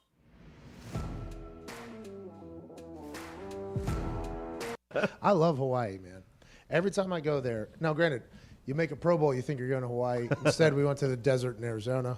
And then the next time I made a Pro Bowl, it was in Orlando. I was like, I'm out. I mean, come on. Were you the first group that they stopped doing Hawaii? Yeah, I think it was like first or second group, of course. Of course. Worked my entire life to get to. I mean, it's an honor. It wasn't, though. I completely understand why guys don't go. It's like Tom Brady sitting out for another Pro Bowl. He's like, yeah, he doesn't want to drive 3 hours into the desert right now to go practice. And go wherever he wants. Yeah, and then the games, they need to make it just a bunch of competitions. They need to make it a bunch of contests, like the 40, everything like that. The bench, bring back the bench for the offensive linemen. Get an eating contest in there. Get the kickers to do a kicking contest. Get the punters to do a punting contest. Have that quarterback challenge that I watched on NFL Network just a couple months ago. Have that happen again for the long ball. You get Josh Allen, Patrick Mahomes in there. You get Tom Brady, Aaron Rodgers throwing maybe on an accuracy challenge. I like the little games that they set up for the quarterbacks. By the way, I would have went to the one in Orlando. I actually said I would go if they would have let me compete in the quarterback little carnival thing they had. And they told me no. And I was like, well, I'm not going. Who makes that decision, the NFL? Yeah, I got an actual letter that said no. And I was like, well, I retire and I'm not coming. We regret to inform you that you are not allowed to participate in the quarterback I think I would do well in that thing, by the way. I think I would do very well in it. Everything is like right in my range. Like the deep ball, I think, is like 40 yards. For me, that's that's my actual flick of the wrist. Like, you know how you watch those Dude Perfect videos? Oh, yeah. And it takes them, I don't know, who knows how many thousands. I mean, I'm not going to judge them. A lot of other people do. People say it takes them 4,000 attempts. But if you throw the ball as far as you can and it lands, then you just put a trash can there. You're like, all right, I'm just got to throw this as hard as I can again. And then it's like science is basically making you hit that. Great way to do it. In that particular quarterback carnival that they do, everything is right in my wheelhouse. Like I was built for it. And I told Conte, the Colts PR guy, I had a dislocated kneecap at the time. I was supposed to get surgery. He was like, are you going to play in the Pro Bowl? Because I had like a $250,000 bonus on the Pro Bowl or not. I was like, I made the Pro Bowl. I should get my bonus. And he was like, well, technically in your contract, it says you have to play in the Pro Bowl. I'm like, am I allowed to do that quarterback challenge? They're like, no. I'm like, no, I'm not doing it. Jim Irsay still paid me, by the way. What a guy. As he should. Good dude. Yeah, as he should, by the way. No, I don't think he should. Because the contract technically said, like, people say billionaires stay billionaires because they're stingy with their money. He could have not paid me. He chose to pay me. Good guy. That's why I think the Detroit Lions just hated Calvin Johnson.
The Pat McAfee Show. There'll be no rules for our guests, for us, for the things we can talk about. Speaking his mind. I've never had a problem expressing my opinions or my thoughts or anything like that. While being relatable. I haven't had that manufactured fake-ass celebrity that a lot of people have whenever they go on those big networks. I've had a chance to really build my crew, build my following, build my audience. And ridiculous. What am I supposed to do? So I'm supposed to look at something that I can definitely afford and say, nah. Is that what I'm supposed to do? The Pat McAfee Show starts in 3, 2, 1. Welcome back to the show. Super Bowl Monday, February 1st, 2021. Hour 2 here will begin right now. Shout out to Twine for that beat drop. Hour 2, we'll see Kyler Murray joining us. Ooh. In about 22 minutes and 5 seconds or so. He will be talking about the Snickers Hungriest Player, which he was named this year. Nice. Tyler, K1. Snickers said, hey, He's the hungriest player out here. He had some electrifying highlights this year. The Arizona Cardinals, I believe they took a step forward as one game, but they did not make the playoffs still. A lot of people are questioning if they're going to pan out. How is year 3 going to look for Kyler Murray after a massive jump from year 1 to year 2? We'll talk to him about that. We'll also talk to him about playing Madden. Pretty good. Oh, yeah. Very good. I think, I didn't see it, but he did get named MVP of the Pro Bowl this weekend while playing Madden. Whoa. Jeez, big week. He's Offensive Rookie of the Year. He won a Heisman, and he was drafted in top 10 in both baseball and football. Can't wait. Pretty good. What is that conversation going to go to, you think? Man, I don't know. I'm excited for it, though. I'm going to ask him about Stafford getting traded. See how he feels about it. Yeah. What are your thoughts on Stafford getting traded? In the division. Yeah. How do you feel about it? Oh, yeah, because now we could tie it together. Yeah. Maybe, do you think about, do you ever think about just walking in and saying, I want to trade, I want out of here? You ever- Do wonder if Kyler is working in the Oculus just because he's part of that younger generation, you know? Well, not only the Oculus, because if he still wants to see pitches, right? Oh, Because there's that's that right. one Oculus game there where you actually see big league pitching, like 95 or whatever, curveball. You can't hit it, though. Just a training tool. You can't hit it. You can only see pitches or whatever. So I'm going to need them to stop infiltrating my timelines and trying to influence me into downloading the game because I can't fucking hit it. What am I playing?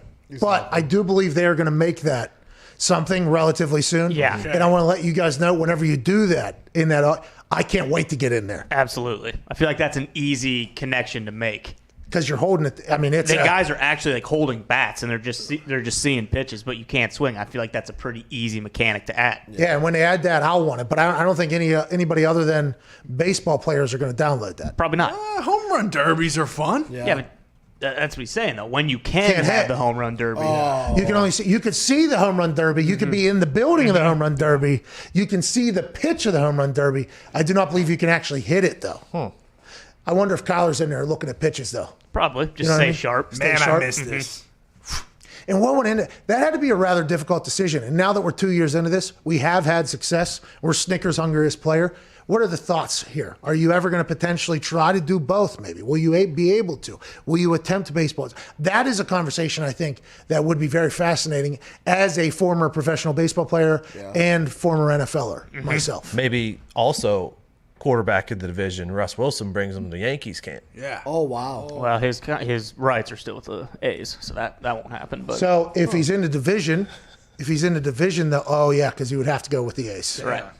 Is that what Russell was drafted to the Yankees? You know, I don't know. I don't think the Yankees. He just drafted showed him. up and never left.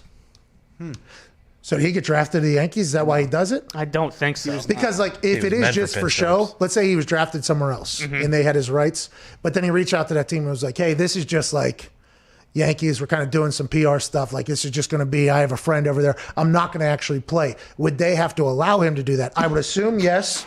And with how good Kyler Murray is at baseball, do you think the Oakland A's would do the same? They'd probably be like, no, you come play with us if you want. He was drafted by the Orioles. Okay, and I also know that he spent some time in the Texas Rangers training camp a couple years ago, so I think he does just kind of bounce around. Because the A's wouldn't just let Kyler do that. No, right? he was like the 8th overall pick.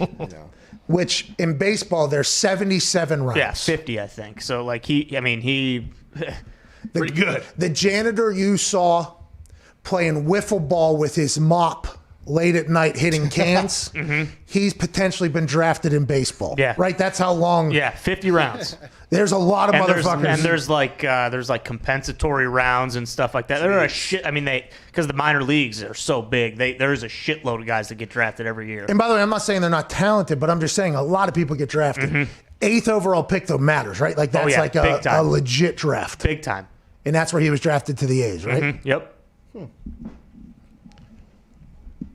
What a fucking athlete. Yeah. And I assume maybe if he would have got drafted by someone else, he would have considered it because the A's are notoriously cheap. Oh, Moneyball. Yeah, bingo. Yeah, they actually made a movie about how cheap they are. Bingo. Hey, we can be the cheapest franchise and have success.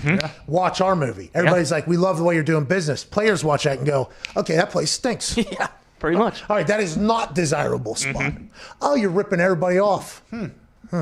Okay. I mean, I like where your head's at. That's good if I was a business guy. But since I am the person that is actually a part of your whole thing, this is what we're doing. This is how I feel about it. Exactly. Now, they're past that, though, right? Because didn't nobody go work for the Cleveland Browns? One of the guys, Brad Paul Pitt? DePodesta. No, Billy Bean. I think he is like running like the Fenway group now. Oh, like yeah, that's right. That oversees whatever soccer team they Liverpool. own. Yeah, Liverpool. That's Brad Pitt, right? That's, Yep. And then who? The other guy, Jonah Hill. Is DePodesta. Mm-hmm. Really? Yep. Wow. Man. I always thought about that. If you do a movie and what actor they choose to play you, that's always like an interesting decision. Yeah. You know what I mean? Wonder if that Jonah Hill reflects the guy who's in Cleveland now. Well, and then you think like you do wonder that how similar is this? Actually. And how jacked up is Billy Bean when they're like, yeah, Brad Pitt's going to play That's you. what I'm saying. If you get like a George Clooney or a Brad Pitt or one of the, you're like, oh my God, look at me. DePodesta looks nothing like Jonah Hill. See, that's a shame. Pounds? That's a shame because that is that guy in my head forever. Yeah, I wish he did. What was that, Zeke? Was he 400 pounds? Was he a big boy? No, he's not. Jonah Hill was 410 in that movie. Well, I'm saying no. 410? Yeah. Yeah. I watched a Yokozuna doc this weekend. Ooh. He was 610 pounds at one point, walking. What? Good for him. Yeah, like I watched that documentary. There's still hope, Zeke. Oh, it's that? What'd you say? I don't have my ears things. So there's still hope. There's still hope, Zeke. Oh, okay. I'm only 200 away, I think, 300. Z, you're 400 pounds right now. It's intriguing because a part of that doc, by the way, was them talking to Yoko's friends about that whole thing. Yeah. Mm-hmm. You know what I mean? So, like, what you guys just tried to do to Zeke there would be talked about in the documentary someday if this was like Yokozuna's documentary. What their friends say, like, hey, look, we were so worried about him, or were they just like, hey, he loved to eat Arby's, so we just let him? Hey, took a couple cracks. Arby's is delicious. Yeah. But no, I guess Yoko was the man. I wish I could have met him, obviously. He passed away when he was 34. Damn. Sad. But I guess he was, I obviously knew of his exist. Let's move on. Would have been legendary if I did it, but I can't. I obviously knew of his existence as a child, but then actually watching, like, he was massive and he was very athletic. If he would have been a D tackle or something like that, we're talking problematic for damn near everybody, I think. He would be Hall of Famer, I think, NFL, if he was to do that. But instead, he got into wrestling because of his family, obviously. But then, it feels like he got out of like a pretty bad situation and got into wrestling and then like really made it, took care of everybody. He, was top guy for a long time. Him and Undertaker, I guess, pretty legendary parties. I guess really? those two. I guess they had good times together, yeah. Undertaker's, Take's in it. Take is in it. Obviously. And he used to love running with Yoko. Rodney? Correct. Rodney was his name. Yeah. Did you meet him? I never got to meet him. No, he passed way before I got Story's pretty legendary. The man, sir, he worked for the WWE for 11 years. Epic stories out of him. I mean, guys like Taker, JBL, The Godfather, whenever he would come around, the stories that they had. I mean, the Usos, they are his nephews, I believe, or cousins. I can't remember. Nephews. Yeah, nephews. And Roman, they all had just epic stories about him growing up. What was that? What was it called? The gang club? Oh, the BSK. Yeah. The Bone Street crew. The Bone Street. Yeah, the crew. Yeah. It was Take, Yoko, Godfather. Damn. I forget who else. You see him in all these photos. Henry Godwin. They used to, I guess, get after it. They used to get after it. This is the Cypress Hill. Put him to sleep. Gotcha. You don't think Yoko falls down the Albert Hainsworth path if he goes to the NFL, or no? Because when he became top guy, he went on a run. Okay. He whenever he became Stepped the champ, he went. Yeah. But then whenever he lost when he wasn't top guy anymore, Bret Hart beat him. He stopped. He relaxed a little bit. It's more of a Casey Hampton. Okay. Hello, Dinata. Oh. Hey, watching him fly around was unbelievable. I was watching it. I was like, holy shit. I was thinking to myself, like, what if I'm just local guy? Okay, and a squash match in wrestling means the big famous guy is going to come in, just beat the hell out of this little no-name guy. Crowd's going to love it, then they're going to leave. It's like a squash match or whatever. I thought about myself as being one of those guys accidentally. And just now that I know, obviously, because I've been in there a couple times, just what I know now, I couldn't even fathom signing up to take on a 500-man who is going to do a move where he's going to jump off the second rope and he is going to sit on your diaphragm. Oh. That is going to be his finisher. You're a fucking dead man. And by the way, when he sits, he doesn't grab. He's just sitting on 519 pounds. You ever see the pounds. clips where he drops on the guys but doesn't brace the fall with his feet. He just goes flat ass right on their chests. That's a dead. It's fucking kill it is him. terrible. And these local wrestlers were like, "Oh, I'll get my chance now. All right, WWF's coming to town. What do I got? I'll do whatever. I want to get into the business. All right, you got Yokozuna tonight. Okay. I'm gonna go fucking sell some insurance. Pull a hammy. I'm gonna get out of here. You ever ripped ass while you went down? It was a worth doc. It was worth a watch, that doc there. I really enjoyed it. What was it on? WWE Network, which is now on Peacock. Shout out to $1 billion. Yeah. Peacock paid $1 billion for the WWE Network. Holy shit. Royal Rumble was not on Peacock last night, though. I was wasn't. searching for it. Yeah, I think it starts in March, the Peacock deal. Okay. So you will get WrestleMania. Yeah. Huh. I watched last night. Congrats to Edge, by the way. Won the Royal Rumble. Wire to wire. Congrats to Rosenberg for winning the 24/7 title. Yeah. Shout out. He unfollowed me on Twitter at some point within the last few months. I sent him a congratulatory tweet, and then I checked after I put out the tweet to make sure I added the right person. I go to the thing, I see he unfollowed me. I'm like, all right. Hey, still happy for you, though. Yeah. Still congratulations. He fucking low blowed R-Truth, pinned him. Nice little win there. Baron Corbin looked incredibly athletic last night. As always. Did he? Yeah. As always, yeah. And Edge and Randy want the distance. A lot of people were tweeting that they thought I was going to be in the Royal Rumble. A lot of tweets last night that people thought I was going to actually be in the Royal Rumble. Want to let you know, honored by those. I think if you were to tell me a few years ago, hey, people are going to speculate on whether or not you're going to actually...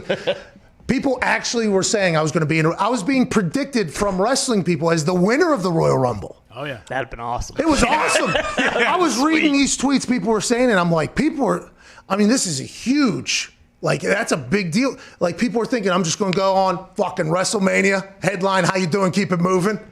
That's hilarious. I'm very thankful to be at that point in my life or whatever. But I was getting texts from people on the inside, Pat, asking if we had flown into Orlando and were staying there to stay low so that your surprise entrant would be kept a surprise. What'd you say? Oh, that's awesome. Yeah, you got to troll them, Z. We tell them we're there, baby. We're at the Alfond. We were not. Hey,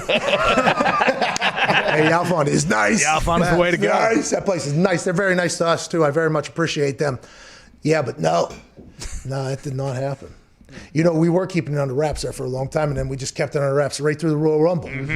Maybe next year. Maybe next. Training for the Olympics. Instead. Yeah. Yeah, well, hindsight, could have trolled the internet a little bit more. I saw the way the internet was going with thinking I was going to be in the Royal Rumble. Once again, incredibly awesome, honor, and hilarious, I think, that was even a real conversation people were having.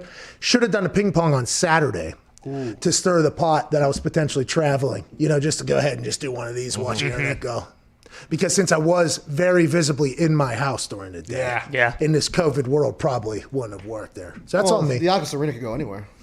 It can, but it was pretty apparent that was my house yesterday. You know what I mean? Something like green screen, yeah. Hey, you do great work in there, by the way. It absolutely great. Let's get to some phone calls here before we get to a break, and then we have Kyler Murray joining us. I was not in the Royal Rumble, though. That would have been awesome. Not this year. Hey, Bad Bunny. Yeah. Whoa. Hey, Papi, from the top rope, Bad Bunny, after I do my hit song, Booker T. Hey, it was pretty awesome to see. Hey, Pat, I almost trended for the wrong reasons, though, Papi. Almost took that header from the top, Watch out for that left foot. I did see the left foot slip. And by the way, when you're up there, it is much more slick than you think. Yeah. And here's another thing, too. If you've never really gone into a wrestling ring and you just find yourself in a match, maybe in a pay-per-view, pretty big one. Okay. And you're just a lot of people watching.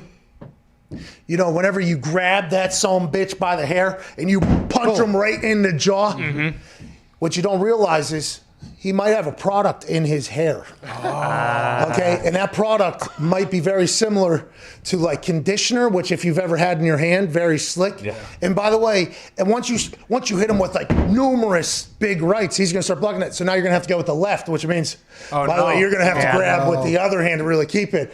And whenever you potentially run into the corner to grab the ropes, there's a chance, like, as you grab, you're like, oh, no. And you got to do, like, a last second, like, full-on hold there, which, by the way, remains on the ropes. And then later, whenever people are getting up there, potentially, guess what? Still there. A little slippy. Yeah. Oh, it's like Bad Bunny. So Babani could have potentially run into some conditioner. On the Papi, you gotta be careful for the leave-in conditioner and a lot of baby oil over there, papi. A lot of baby oil. Hey, Carlito came back with some baby oil. He was yoked. Good for him. Royal Rumble was a good time to watch last night. Did fall asleep because the Oculus Arena kind of knocked me out. Oh, yeah. So I finished it this morning. Congrats, Edge. Congrats, Edge. I had a massive headache yesterday. From the pong? Being in the virtual world a little too long will do that to you. I mean, it was last night. I was laying down, and I think headaches are fake. Always have. Just think they're fake. I don't even think they're real. Don't believe in them. Mm-hmm. Now, I've believed that my entire life, never had a headache.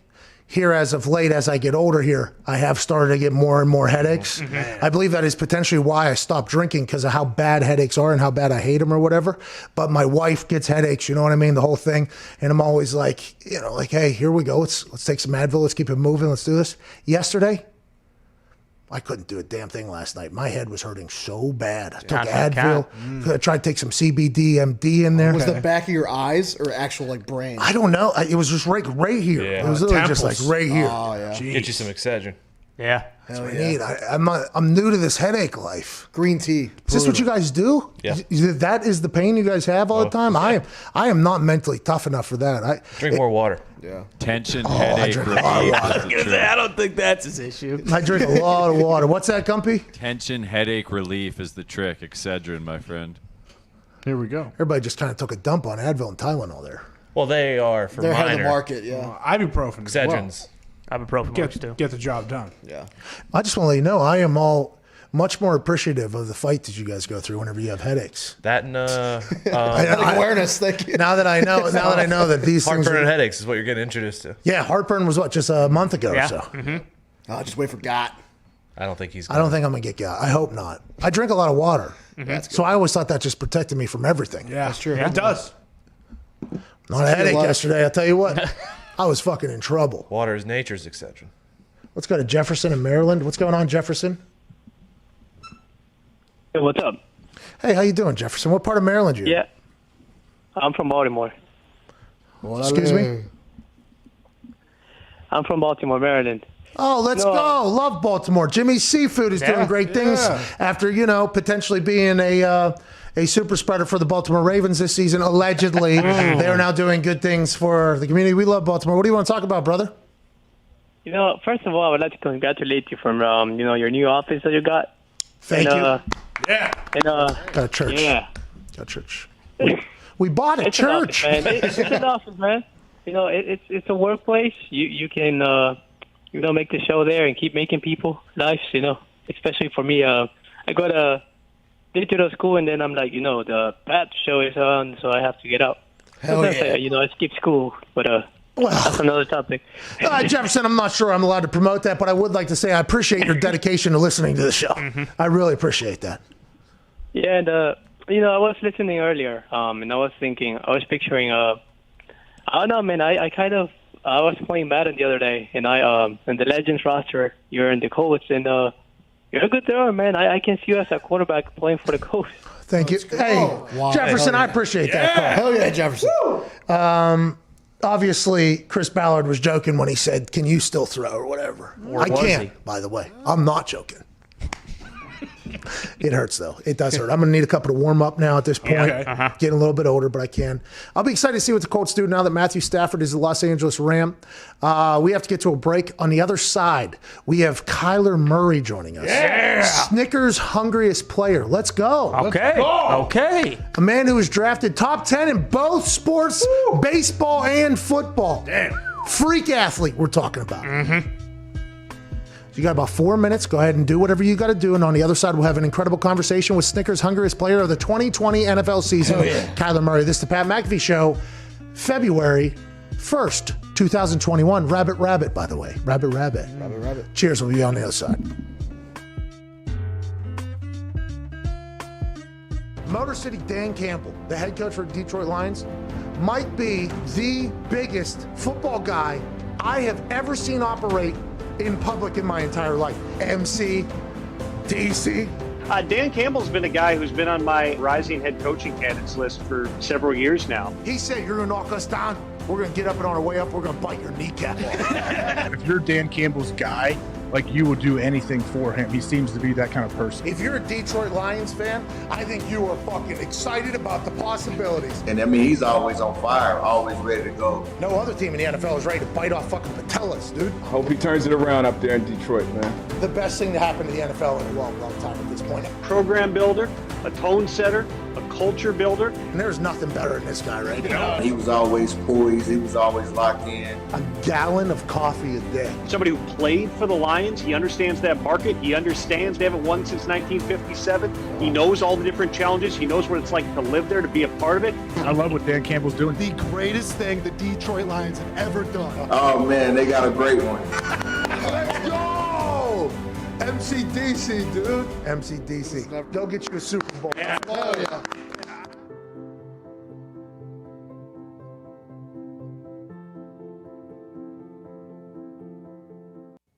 Look, I don't understand the whole legal gambling thing. I've been gambling illegally my whole life. I don't get what you mean by FanDuel Sportsbook. Dude, illegal gambling is done. It stinks. Legal gambling is the greatest thing of all time. FanDuel Sportsbook has so many good bets. They even refund bets that they think didn't deserve to lose. They got all the spreads. They got same game parlays. You have to start gambling on FanDuel Sportsbook if you're in a legal state. And that's not the only thing. They make it so easy to withdraw and deposit money. You can just link your bank, deposit whatever you want, withdraw whatever you want, whenever you want. Yes, I mean, this please. truly is the greatest sports gambling app out there. He's right about the banking. It is the greatest, but you really don't understand the bets that this sports book has. They have in-game bets. They have in-game parlays, and he said it, but I'm going to say it again. The odds at this place are the best, and once you download FanDuel Sportsbook, we are going to take all of their money. All of their money. Right? Right? Right? FanDuel! FanDuel! FanDuel! FanDuel! FanDuel! FanDuel! FanDuel! FanDuel! FanDuel! FanDuel!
I didn't think I could continue to be an FCC regulated person without really hitting my max potential. And that's why he's with us. I love it. The Pat McAfee Show on Mad Dog Sports Radio, Channel 82.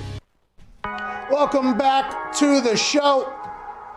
Hey, special guest joining us right now is the Snickers Hungriest Player of the Year for the 2020 NFL season. Like last year, players who showed hunger with a big player moment on the field were awarded this Snickers chain throughout the regular season. Kyler won the chain in week 10 of the regular season. The chain is valued at over $60,000. Wow. And Snickers has allowed him to donate the chain to benefit heroes on the front lines in Arizona, including nurses and other essential workers. Shout out to him for not only doing that, but also joining us, ladies and gentlemen, Arizona Cardinals quarterback Kyler Murray. Yeah! Hey, attaboy, Kyler. Attaboy. Yes, sir. How are you? I'm great. How are you? Chain looks fantastic. When are you donating it? Or are you just trying to rock it for a day or two? Come on now. Looks fantastic. Congrats on that. When are you donating it? And shout out to you for doing that. Appreciate it. Actually, I got to figure out where we're going to donate it to. So right now it's just chilling on my neck. It's weighing me down a little bit. But, yeah, it's a good deal. Kyler, obviously Snickers Hungriest Player of the Year. Congratulations on that. Early, we saw some of the most electrifying shit I've ever seen on a football field. You hit that you hit that, and then you skirted around on the goal line. It seemed to be an unstoppable play. But it felt like going into this year, you either had more confidence, you felt more comfortable because it was obviously your second year. What was it about the first year to the second year that made you kind of take that leap? And what are we going to do going into year 3? How do we keep this thing going? Yeah, I think the sky's the limit. I think getting all those reps my rookie year, I could feel the transformation towards the end of that, my rookie year. We started to play better, started to get more comfortable. I had seen about every defense I could possibly see. So going into year 2, when we came back for camp, through all those Zoom meetings and stuff like that, we got on the field. I could tell there was a difference just, from pre-snap to post-snap. I don't want to, I felt good against our defense. Let's put it that way. We looked pretty good, and then we came out. We started off pretty hot, and then we took a kind of a disappointing turn.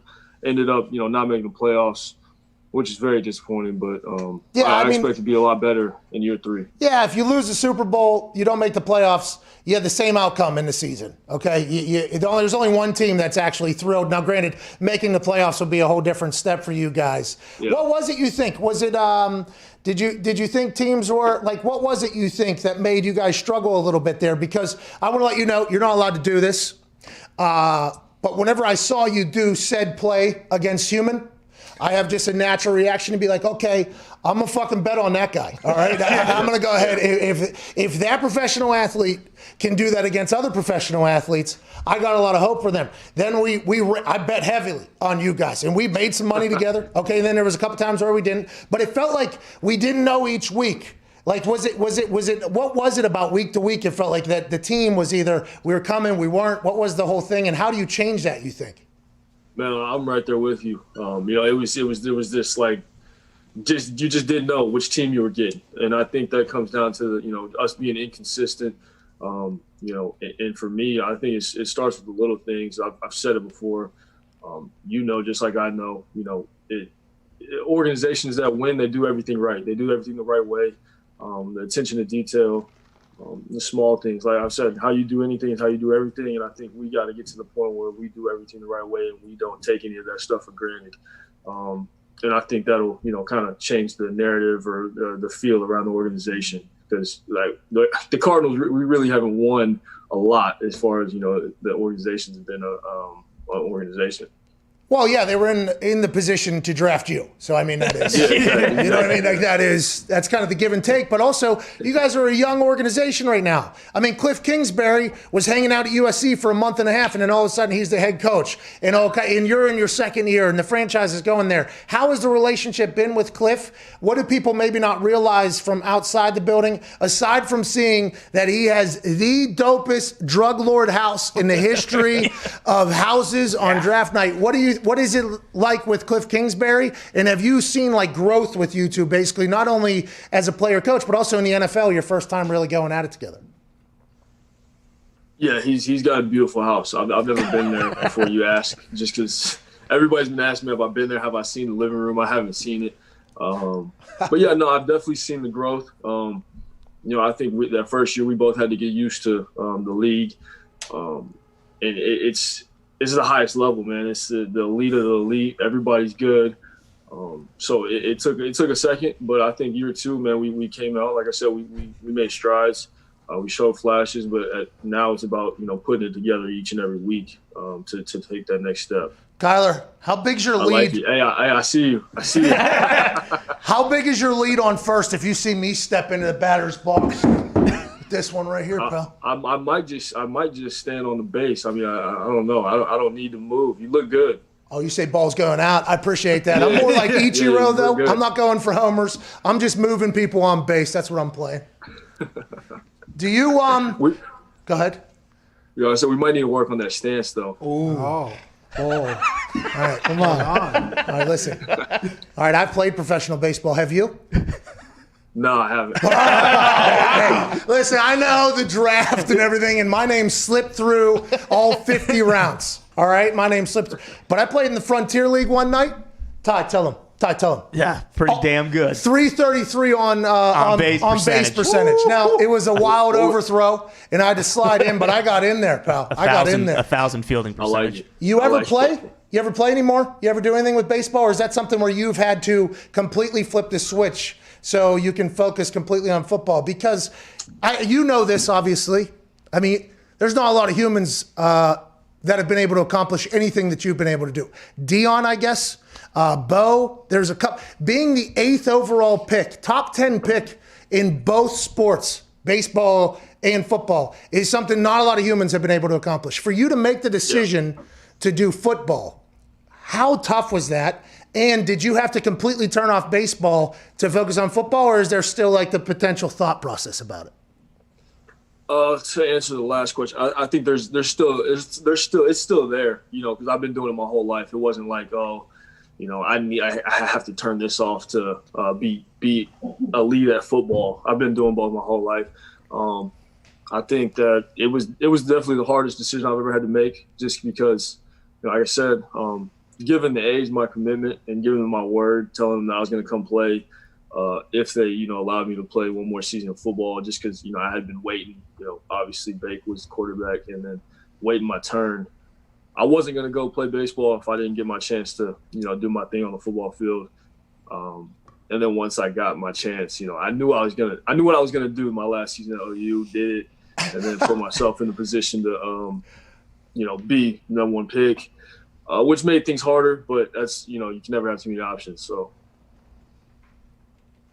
So what? I mean, so what? I mean, so will you do, like you see Russell Wilson will go, with the Yankees. Oh, yeah. He's going and playing with the Yankees. he's fucking turning two out there. He's having a good time. He's doing his thing. Will we ever see you do that? Man, I hope so. I mean, I would love to. I would love to. I think that'd be good for everybody. Maybe do both. Yeah. I think it's tough because I play quarterback. Yeah, I could do it because I don't got a lot on my plate. I don't have to watch film. There isn't a lot of people depending upon me. But as a quarterback, that would be very, very difficult now that I think about it. How would you do that? You would have to allot each hour for certain things. Like, all right, film here, then we're going to do a little BP here. Then your life would become insane. It would be insane if you were to do that. I don't know if you'd be able to do it. I think I could, man. I think, what baseball season should be starting up, like it would have been started by now, right? Like, I'm not the guy. I mean, I don't know. I'm not either. So your entire life, you just ran by everybody. You're one of the greatest athletes to ever exist. Has it been like that your entire life? Your high school film, I think, is unbelievable. But has it been like that for everything? Yeah. Did you think the NFL was potentially going to get you? Did you think the men's league, I'll get caught up here? Did you ever think that? And then this year you're just do-si-doing around millionaires that are getting paid to be athletes? That was part of like my thought process coming out of college. I talked to Bake. I talked to a lot of guys that I know that I'm close to that are in the league. What's different? Can you every guy wonders, can you do what you did at the next level, or what you did at the current level and the next level. So, I ended up going my gut. I knew I was capable of. I knew what I could do. So it was really just about being comfortable, letting the game slow down, and then taking off from there. What do you throw the ball just so effortlessly, and then it just comes out on a rope? Yeah. What were you? You were outfielder, baseball? I played short my whole life. I played middle infield my whole life, and then once I got to OU, you know how they do. If you got speed, they put you in the outfield. I know. I'm a big baseball guy. Go ahead, Connor. Yeah, Kyle, you mentioned playing at OU, and every year Lincoln Riley's up for a head coaching job in the NFL. Do you ever see him making that jump, or is he Oklahoma through and through? I can't really. I'm not gonna, give any. Whoa! So that means you know. That means he knows.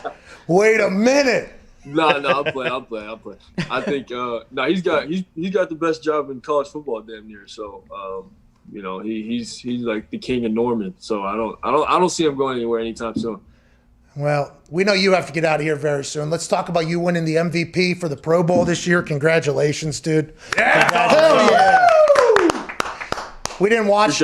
We didn't watch. We should have, knowing that you were coming on the show today. We should have definitely watched. That would have been. We could have done a better job. That's on us. All right. That's why I didn't get drafted top 10. Dog. Yeah, that's on me. That's on me. Failure to prepare is preparing for failure, by the way, and that's what happened here. But what happened? You played Madden. You're very good. You beat everybody. Is that how we won the MVP? What happened this weekend? Nah, we so me and Deshaun, it was set up. You know, it was me, Marshawn Lynch, Jamal Adams, and Bubba Wallace.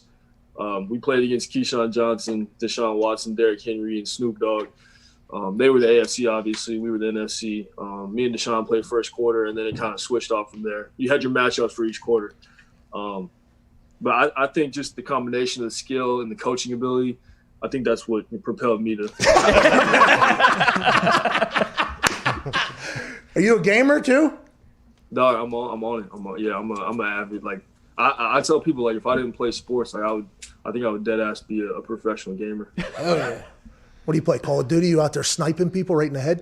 I play Duty. I play it all. Fortnite. I play Madden, 2K, FIFA. Like you name it. I'll tell you what. Why don't you get in the Oculus Arena, Kyler?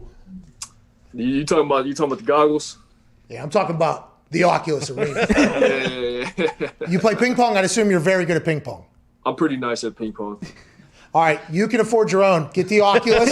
I'd like to play you in a game called 11. It's real life ping pong. Yeah, you got to introduce me to that. You got it. Have a good one today. We appreciate the hell out of you, man. Congrats on the Snickers thing. Way to donate it back and keep crushing it. Ladies and gentlemen, Kyler Murray. Thank you. I bet you he's unbelievable at ping pong. Probably. Very shortstop. Yeah, I mean, he's got that range. Talk about quick feet. I mean, I would assume he's unbelievable. Good hand-eye. Yeah. Good conversation, by the way. Yeah, for sure. I had no idea what to expect there talking to him, to be honest. I've never really seen him do many interviews. Shout out to him. Yeah. That was a great conversation. Wants to do both, by the way. Mm-hmm. That'll be I believe people will talk about that. I think so. He had no doubt that he could do both. Feels like he could, yeah. I said, how would you do it, though? All right, I'm going to spend this hour. We're going to take a nap, recharge. This 30 minutes, we're going to go ahead and watch film on the pitcher. This 30 minutes, we're going to take some BP. This hour, we got to watch NFL film. This hour, we got to do this. Recovery, workout, sleep, eat. That would have to be his entire day. But by the way, Marky Mark does it. Yeah, true. Yes. The Rock does it.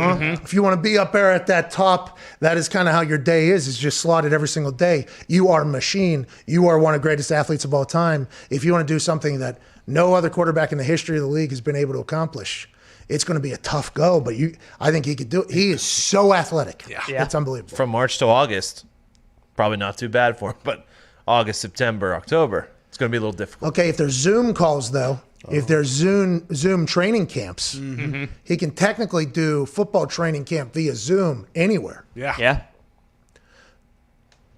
The routes, though. The timing of the routes. Need those. You would need DeAndre Hopkins. You would need Julio out there. You would need Devontae Adams. Yep. You would need 3 studs that you don't have to work on, just like the timing of everything, that you can just throw and get a big, because DeAndre, it does not matter. I mean, Kyler's going to sling the ball, and he's going to make a play on somebody. Devontae Adams, he's going to get wide ass open with his feet. Now, granted, with a talented thrower, it works out even better. But Kyler, I do believe, is a talented ball thrower. And then when you got Julio, it's just like, okay, Julio's down there somewhere. Go deep. But a lot of other quarterbacks would have quite the advantage of the offseason being able to train with timing and things like that. Do you think that's even possible? I feel like in order to be as good as he would want to be at either one of them, you have to commit full time. Because by the way, I do not believe in that theory that people can't be great at numerous things. But in this particular case, it seems like it would benefit one or the other if you were to commit to one. Because I just don't think there are enough hours in the day. If he was going to play baseball, he'd be an everyday player. So like, and especially with like a baseball schedule, and then on top of football, like is there enough time you could even commit to both of them? I'm not 100% sure. In this particular case, I do believe that you would have to commit to one or the other. Mm-hmm. But I am a firm believer in you can be great in numerous things. For sure. Well, and if the NFL helped him out, give him a couple cupcakes in September, then he's fine. If they don't make it to the World Series, then, he played a full season. You're right. 100% right. Be easy. Play like NFL cupcakes, by the way, those are very send the Lions in. Yep. They did last year, by the way. They did that last year. Yep. Yeah, the Lions beat them. Yeah, they did. They did. Wow. Wait till they see Goff in those Lions. Trembling in their boots. Wait till they see Motor City Dan Campbell. Representing the NFC out of Motown, Detroit Rock City. Motor City Dan Campbell, Jared Goff, and the Detroit Lions. Jogging sprint. out of the tunnel. Yeah. That team's going to do great. Let's go to Debo in Columbus, Ohio. What's going on, Debo? What's going on, Pat? Debo, you were a bully growing up, huh? Oh, I was on both ends of the spectrum. Depends on which side of the growth spurt you talk about. Oh, well, I respect that. I respect that. Once you grew into Debo, I'm assuming life was much better. What do you want to talk about? Man, I want to talk about the disappointment that Stafford is not going to the Colts, and what are they going to do? Do they trade up in the draft? Do they look for a sleeper? Do they dip into free agency? What are they going to do? I don't know, Debo. I have no idea. The Rams allegedly reached out to the Packers for Aaron Rodgers. Then the Packers came out and said, no, that didn't happen. Mm-hmm. And then the Packers said that he's not going anywhere. Don't worry about it. Sure. And then I guess Carson Wentz, is he still on the trade block or not because of firing of Doug Peterson? Allegedly was because Doug Peterson and management had differing opinions on who should be the starting quarterback, whether it was Carson Wentz or it was the guy that the organization drafted in the second round in Jalen Hurts. Allegedly, Doug wanted Hurts. The organization, allegedly, this is all allegedly, the organization wanted Carson. Going forward, is Carson Wentz the guy then? Is that why he got rid of him? He brought in Sirianni, who had an incredible opening press conference. That was tough. Jeez. Less thinky, more doey. But he was with Frank Reich. Frank Reich obviously was the person who had Carson Wentz all playing at his best ability. So is Carson Wentz on the trade? Who knows? Deshaun Watson's the only quarterback, right, that wants out of town. But who knows if the Texans, they've come out and said, we have no interest in trading the player. What other players potentially out there for the Colts to go get who have expressed interest in a veteran quarterback because they feel like that is a plug-in-place position that they need to go. They went in on Stafford, they were competitive, and then the Rams dropped the hammer on the whole thing. Who will they go after next? That's a real question. I don't know who the hell it's going to be, Debo. Well, I was going to say, speaking of the Packers, I know he's not exactly a veteran, but could I interest you in Jordan Love, perhaps? Let's get to another call. What's wrong with that? Think about it. Think about it. What about Cam Newton, dude? Oh, he's. What about Jimmy G? If the Niners are going after Kirk, would you take Jimmy? Porn stars. Would you rather Kirk Cousins or Jimmy G? Kirk Cousins, Phillip Rivers. I think that's a much more similar comparison, by the way. Didn't you call Jimmy G a younger Phillip Rivers last week? Yes. COVID Cowboy tone. I did. I think Kirk Cousins. He's the definition of a younger, less accurate. Yeah. Phillip Rivers. Since he's already got a I Super don't Bowl. know. That's not what. Whenever we're thinking Matthew Stafford, It's tough. You're not getting the cream of the crop anymore. You're just getting the crop. Said Jimmy has a Super Bowl. Yeah, you're not getting the cream. No. La creme. La creme. You're getting the rest. What about Jimmy Winston? Oh. See, now, Dak Prescott, too, potentially, if Dallas can somehow figure out a way to mess that whole thing up. That's the guy. I mean, Hey, get Dak in here. What about Mitch? Who? Mitch Trubisky. Yeah, he is out there. Let's go to Hunter in Virginia. Hunter, what's going on? Dalton. Oh. What's up, Pat? Hold on. This guy I think is going to have something. What do you want to talk about, Hunter? I was just wondering if the Indianapolis Colts are ready to have Sam Darnold under center in the year 2021, knowing that cream of the crop, Matt Stafford, is over there in L.A., and then you've got all these. All right. Deshaun, though, potentially going to the Jets, I guess, potentially. There's other teams in play. The Jets, who I don't think they've ever come out and said Sam Darnold's our quarterback next year, so everybody assumes that he's potentially on the block. Is that a guy you'd want to have in Indy? I mean, every once in a while, you'll hear somebody on ESPN, normally Dan Orlovsky, yelling about the talent of a quarterback, showing film. I believe I've seen some film of Darnold making some incredible throws. Oh, yeah. Like insane throws. But then I'll watch some games where old buddy will say and this is not fair to him. No. This audio should have never been released. Okay? Never, ever, ever. But it exists. And we've seen it. It's like in court, whenever they say move to strike something and the jury has already heard it. Yeah. Okay?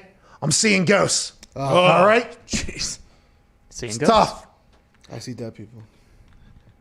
He was seeing those too, I think. Yeah. Probably. And they were his teammates. Every time he played on prime time, it felt like. Yeah. They never won. And is it him? No, probably not him. But it's hard not to judge him for that, knowing that if that's going to be the guy that you're going to trade for because it's going to cost something, although his contract is not that large. No. And he is very young, and he does have a lot of promise. I believe he has some things stacked against him that aren't his fault at all, by the way. Organizational fault, editing fault, mic'd up issues, things like that. What do you got, Gumpy? Is it not starting to feel like the Panthers might end up with Deshaun Watson after seeing what they offered for Stafford? They offered the 8 overall, I believe, and a couple other things. Everybody heard Matt Rule talk about our quarterback needs to make plays in crucial positions, and they said there's going to be competition for Teddy B. They signed him to a 2-year deal, $25 million each year. Commitment for sure, but not a full commitment. Go ahead and put that back up, Foxy. The Carolina Panthers offered up the number 8 pick and a late round choice, so probably a 6-rounder. So the number 8 overall and a 6-rounder to the Detroit Lions for Matthew Stafford. Washington offered the number 19 pick and a 3rd-rounder. The Colts put together some packages, but never offered the number 21 overall pick. The 49ers never made an official offer. The Jets checked in, but talks didn't go far. Okay? That's via Albert Breer, via at My Sports Update. Ooh. Panthers are not, they're in the market. They have the number 8 overall pick. They already offered up another pick for Matthew Stafford. What package would they put together for Deshaun Watson? And would it include Teddy B going to Houston? Teddy, this is not your fault. He's going to have the gift of like Randall Cobb, by the way. Yeah. Pizza Man walks in, whole place is on fire. Yeah, he got screwed. They played the whole entire season without their best player, Christian McCaffrey. Yeah, he played like 2 games. Yeah. Give him a break. Deshaun Watson and McCaffrey with Joe Brady calling the plays. For 1 year. Bobby then Joe Anderson. Brady's getting a head coaching job. He's like 14 years old, already got head coaching offers. Yep. I think that would be a lot of fun to watch. Good for the Carolina Panthers down there in the NFC South, which might look vastly different next year. Yeah. For a couple of the teams, but Tampa Bay Buccaneers going to have Tom Brady at the helm for the next 10 years. Exactly. Hate to break to you. Guy said this morning in his press conference that he had fresh haircut. He was in a Zoom call, fresh haircut. He comes out and says he's definitely thinking about playing past 45. Go ahead and sign up for a 49-year-old Tom Brady playing in the NFL because George Blanda at 48 years of age is the oldest active quarterback. TB12 is leading old Tom to at least 49. We came to that decision last hour. I'm going to stick with it for sure. I think so. Sorry, NFC South. This is Tom's time. I know we just got Tampa break you. Gronkaneers. Yes. But the entire NFC South is all of Tom's towns. None of my towns. That's going to be tough down there for New Orleans after the long, long run of success. Yeah. Unless Taysom Hill gets in the lab, if he starts chucking the rock in the Oculus, he might come out next year looking like Brady. He went 1 for 4 this year in his starting games. 1 game he looked unbelievable. The other 3 did not look as much. That 1 game he looked great as a quarterback. He was letting the ball fly.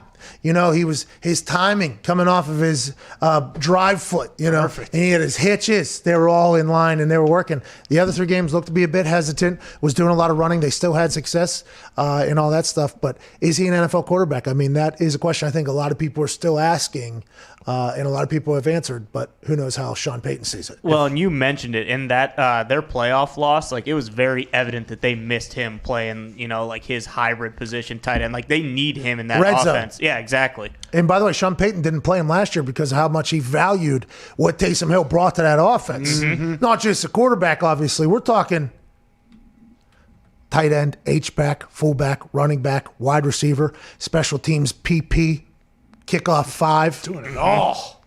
Which used to be the The guy that would go down and just run his head into people. Number 5, by the way. That's in the middle. Those are the ones that are normally gunning straight for the ball. Unless you're kicking it right or left, then you move them a little bit. But the 5s are where you're talking about maniacs out there. And Taysom Hill's flying around on special teams. What do you got, Tiggs? If you're Jameis, you would most likely want to stay in New Orleans. You're going to have a conversation with Sean Payton like, hey, is it going to be me or is it going to be Taysom? It's going to be me. Right? Right.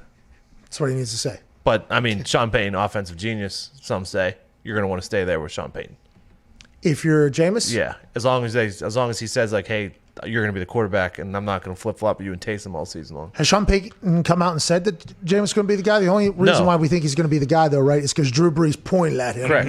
And said, 1 for me, 2 for you, 3 for us, 4 for them.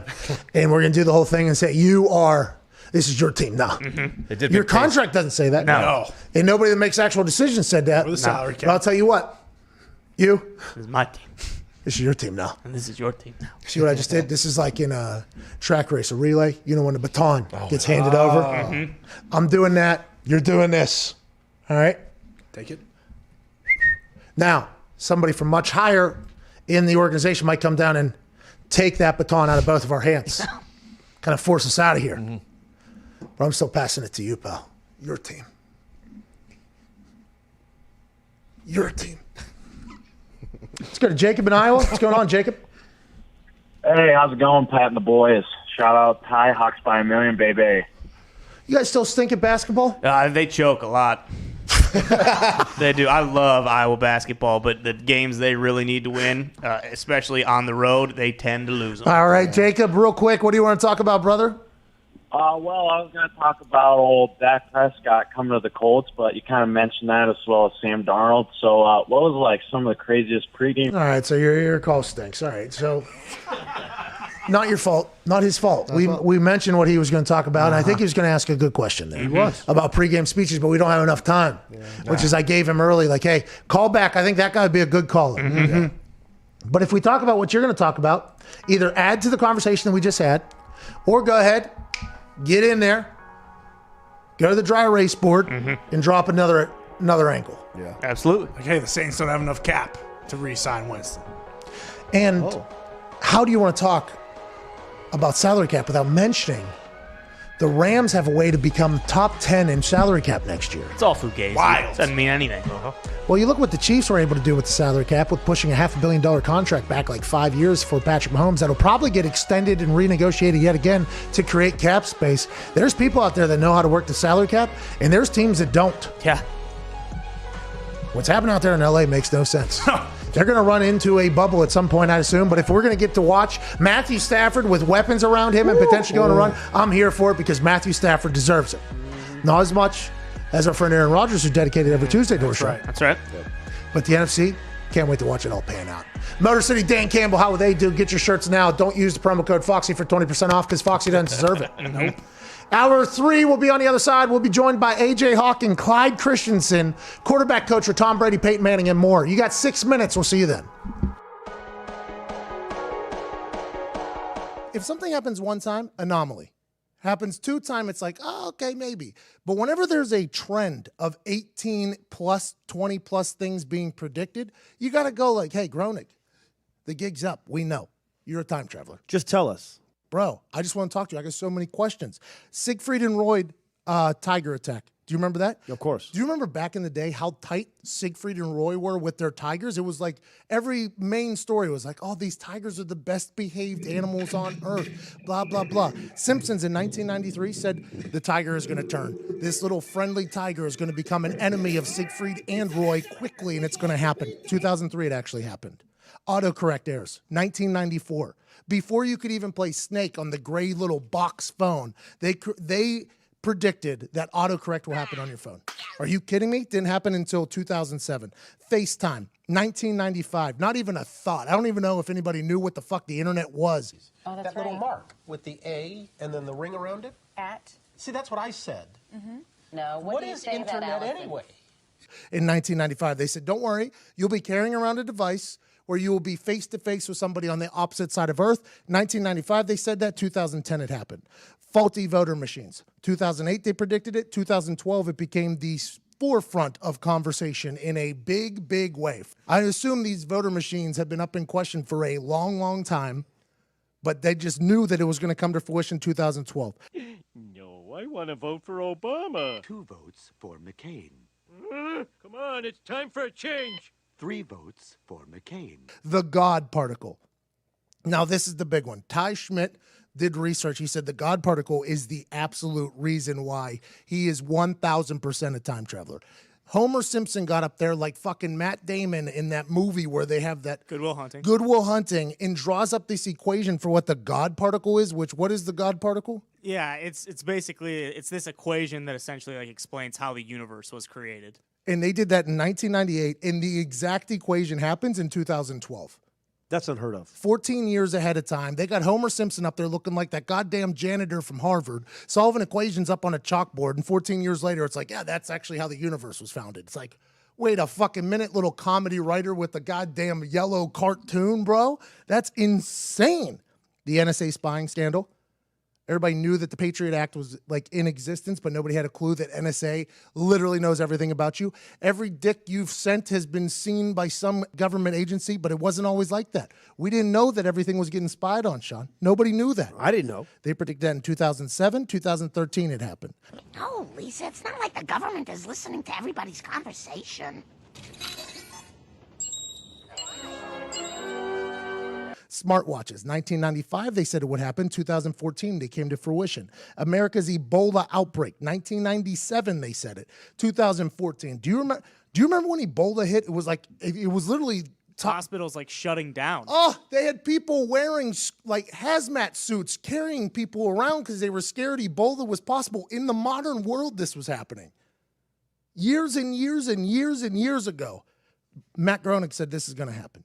The FIFA corruption scandal, 2014, they called it. 2015, it came all crashing down. Everybody knew they were getting their pockets greased, making decisions, sending a World Cup to a goddamn desert.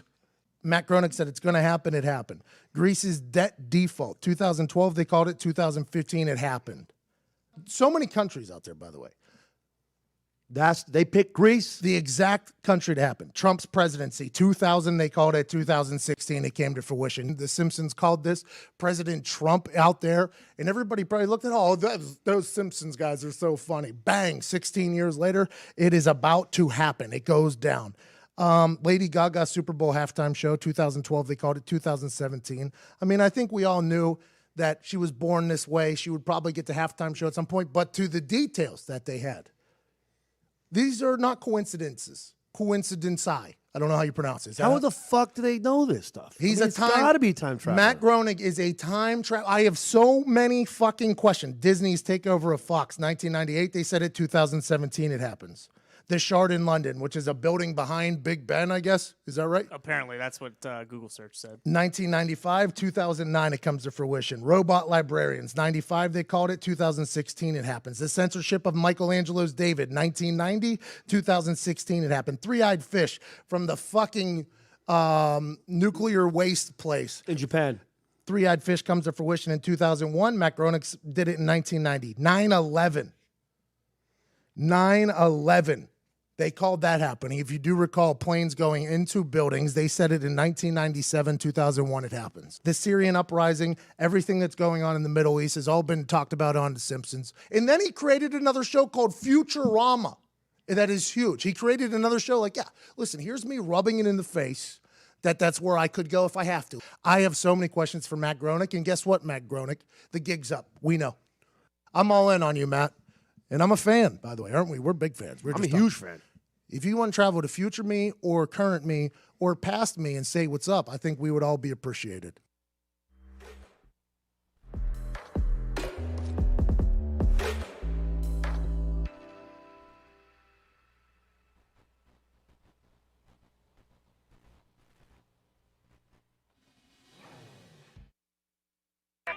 The Pat McAfee Show. There'll be no rules for our guests, for us, for the things we could talk about. Speaking his mind. I've never had a problem expressing my opinions or my thoughts or anything like that. While being relatable. I haven't had that manufactured fake-ass celebrity that a lot of people have whenever they go on those big networks. I've had a chance to really build my crew, build my following, build my audience. And ridiculous. What am I supposed to do? So I'm supposed to look at something that I can definitely afford and say, nah. Is that what I'm supposed to do? The Pat McAfee Show starts in 3, 2, 1. Welcome back. Hour 3 on this February 1st, 2021. Sports Talk Show begins right now. Thank you for joining us. This hour is going to be a good one. I am very pumped up about it. Woo! We have Ian Rappaport joining us in a while. Okay. Yep. He's going to tell us all the late breaking news information we need to have. Joining us right now, college football national champion and Super Bowl champion, AJ Hawk. Yeah. How you doing, AJ? I'm doing great. Is Clyde here yet? Well, I think we had to call him because the video that we use to run the Open is used on the same computer that we do for the FaceTime call, a second FaceTime call if we have to do it. So we have to wait for the video to end, then we run this bad boy. Ladies and gentlemen, joining us now, thank you, AJ. Joining us now is a man who's been coaching forever, a man who a lot of people might not know exists, but has worked with an incredible amount of talented quarterbacks in the NFL in a personal and obviously professional way. A man who was one of my coaches whenever I was with the Indianapolis Colts. He is now the quarterback coach for the Tampa Bay Buccaneers. Ladies and gentlemen, Clyde Christensen. Let's go, Clyde! Good to be with you. You did play for me, emergency quarterback for a couple of years. People don't know that. People forget the work we put in, too. I used to have to take snaps, do ducks, do cadences, rollouts. I mean, by the way, one time I thought back to this the other day, whenever the Indianapolis Colts were kind of milling over who their next quarterback was going to be. And, I texted Ballard this morning. He sent me a text back asking if I can still throw. I thought back to a drill where the incredible equipment managers at the Indianapolis Colts, T and Frog, had to run like comebacks. It was like maybe 15 yards down the field or whatever. And it was in between drills, and I just popped into your drill out of nowhere, which I'm sure you appreciated now, hindsight, out of nowhere. And I'm glad we didn't have to use you. I'm glad we didn't get you hurt or anything, and we kept your career alive there. I'm glad for everybody's sake we didn't have to use you. Well, you said hit him on his outside knee is what you said, I believe. Hit him on his outside. There you go. Low and outside. Yeah, and I threw a dart. I mean, it was like maybe the best throw I've ever thrown in my entire life, and I obviously strutted off. And Clyde, some incredibly quick-witted and incredible line came out of your mouth immediately following that. And it was cool to kind of see that side of you. And then I've obviously got a chance to golf with you and chat with you. And then you hear about the history with Peyton Manning, who I would assume, I don't know, I haven't talked to him much or you much in the recent months, considers you one of his nearest and dearest friends. Andrew Luck, same thing. Now Tom Brady.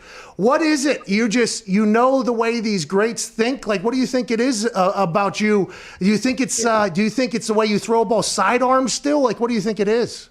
No, I think it might be my wife's cooking. I think it could be my wife's cooking. I think I don't know what it is. I stay out of their way. I've always thought of myself as kind of the stable boy who gets kicked in the shin a few times, keeps everything mucked out, and then get them to the track on time and let them do their deal.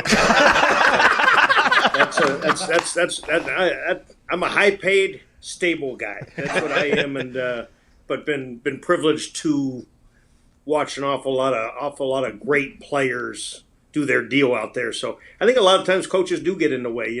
Part of my job is get out of their way and let them roll and let them do what they do and try and make it simple and that's what we've always tried to do. And then care. It's not that darn complicated a formula. Just care. It's amazing what someone will do if they think you care about them and that you care about more than just their football. So that's probably my oversimplification there. So with 2 weeks leading up to the Super Bowl, how do you do that? How do you not overanalyze everything and go in there and try to just confuse your players with this? Yeah, no, that's part of it. It's been nice. One of the nice things for us has been that we're at home. That's made it. All the logistics are different. We're at home, and but you do. There's a tendency. I just saw, there's a tendency to do too much, and each week you're adding, and the next week you keep seeing, hey, let's try this. So the genius, we're going to try and have this thing done, and we'll let Tom cut it down, and then we'll get it down to a workable number, and then get a second week kind of practicing the same thing. So it's hard because you kind of every day everyone walks in with a couple new ideas, and by game time you could be a mess. So it's a challenge. You'd be shocked. Brady was telling me the other day that he used to love to go into the coordinator's room in the hotel and slip a couple new plays on Saturday night before the Super Bowl under his door just to get him rattled, which will do that. We all know how that goes. So Saturday night, a couple sheets of paper come under your door. And they got 2 new plays he wants in, and then you scramble around and try and do damage control on that thing. I used to. When that would happen with Peyton, that was when I'd always see all the receivers, everyone's head would drop, He'd have a brainstorm, and they all knew that now here comes some more learning or a new code word or something new. But that's part of their genius too. I'll say this: it's a headache and it's a pain in the neck, but usually if they do that, they make it work because it's theirs. It's theirs. Like if they feel strongly enough about something, put it in because they're going to make the thing work. It might be to stick it up your rear, but or because they just believe in it and they saw how it works, but they will make that work. Yeah, and I think people don't talk about that enough whenever people say somebody spoke something into existence. And speaking something into existence is putting something out there, and then if it doesn't work, by the way, it's on you. So if a player comes and says, hey, boys, I know we just had 3 days of game planning. Okay, I know we just went through all, and you guys dedicated so much time to watch film. But I feel like we should do it this way tomorrow. So we got to relearn all this stuff. If that doesn't work, by the way, on the other side of that, how awkward and uncomfortable that is. But if you take the shot to do it, whenever you think about Peyton and Tom, and you just told us that Tom Brady at this point going to his 10th Super Bowl as one player going to his 10th Super Bowl. He has Super Bowl pranks that he does at this point. That's how much he has been to the Super Bowl. Is 10 times he's like, oh, before every Super Bowl, you should hear what I do. It's like he's done that so many times at this point. It's unbelievable. At what point this year do you? I actually thought we'd had some success. And I go, he'll give me the how many have you been to? And three. Kind of. But I do say this: none of them have an asterisk by them. They're not. Hey, none of them have an asterisk on them. So that we do fight back a little bit. We get the stables clean, but we do fight back. Take a cheap shot. Hey, at what point this year do you think because watching your offense kind of try to figure it out has been awesome, right? You got a lot of new pieces. Tom has to learn a whole new system for the first time his entire career. Basically, the Tom Brady system was in New England. He comes in now. We talked to you before the season, and we chatted with Bruce as well. And there was a lot of conversation. Oh, he's going to change our offense. We're going to learn from him as well. I think you said we got to be able to combine. Did that happen this year? And what made you guys finally click? Because you guys became an offense down there that it started going. Good question, and the storyline is he won, so that'd be the storyline. But no, it just was a merger, and it was hard as heck. And I think I kept saying, I think I said on your show that it's going to take a while. Like I think we're still playing at a deficit rep wise. I really think that we need 8 more games to play the best we can play. Like we're still a month out because we're still improving. Having 2 weeks this week has been terrific. You get a chance to practice. We still have a chance to improve, and that's kind of been the theme that I don't think we've hit our peak yet. And but we are an improving team, and it was a slow but sure process. I thought it'd take half the season. It didn't happen. We still really weren't playing very well, and just slowly but surely, kind of game 12, 13, 14, that second half of Atlanta down at Atlanta. There were some points where it started hitting, but I still think a lot of it's out in front of us. That this thing got on us, and we still are at a deficit as far as time on task together. But it's been a neat thing. It's been hard, but slowly but surely, and he did it right. He just learned ours. He took the whole bottle of medicine, and then he took, hey, here's some things I've done that can make us better, that I know and understand. And it's not just, I think for people to understand, it's not just learning to play. They learn to play really fast. But it's now all of a sudden, here comes blitz zero, Here comes the honey badger coming up the A gap. What do I do with this play now? That's what takes so much time. Experience. And that's where his answers and our answers were different. And slowly but surely, that how he sees it's really important. And, hey, what do I do with, hey, okay, now those things are starting to gel a little bit. And but it's been hard. And it's the reactions. Hey, we put this play in for cover 2. Here comes cover 3. What do we do now? I learned to play, but it was in for cover 2. All those things, and that's where Peyton had the advantage when he went to Denver. He took his playbook, system, answers, practice schedules, everything with him. This guy came in and just learned our whole system, and then what he's done is just slowly but surely tweaked it and made it his own and made it ours, and we've played a lot better. It really hasn't hit till these playoffs, right, for us to really play good football. The schedule got easier at the end of the season. We played a little better, but the playoffs, those 3 road wins, it's coming together. But I really believe that we're still not close to what we'd be if we had a whole off season and a preseason. All right, that's exciting to hear, I'd assume, as the Buccaneers fan, and I apologize, AJ, but you just mentioned somebody that is obviously rather notable. 13-second conversation to get him in the Hall of Fame, probably too long at this point, but you are very tight, obviously, with Peyton Manning, as you are now with Tom Brady. Is it just two different styles of competitor, of Hall of Famer? Like, is there comparisons? Has Peyton been around at all? Has he talked? Like, how has this whole thing gone? Because we've seen, obviously, their budding friendship. Then I heard of a trip to Tennessee where Tom and Peyton went down there in the offseason and learned a little bit of, I think that has been talked about. What has it been like? And you are a guy, obviously a glue guy here between the two of them. What has that whole process been like? Yeah, you know what's funny is they end up with the same result. The same things are important to them, and that's winning. And then I think they got some of the same genes, but they just get about they go about it a different way. And the thing I say is biggest difference. Like Peyton wanted everything right. He worked really hard at the beginning of the week. That when you went to Wednesday, he didn't want to practice anything that wasn't all set perfect.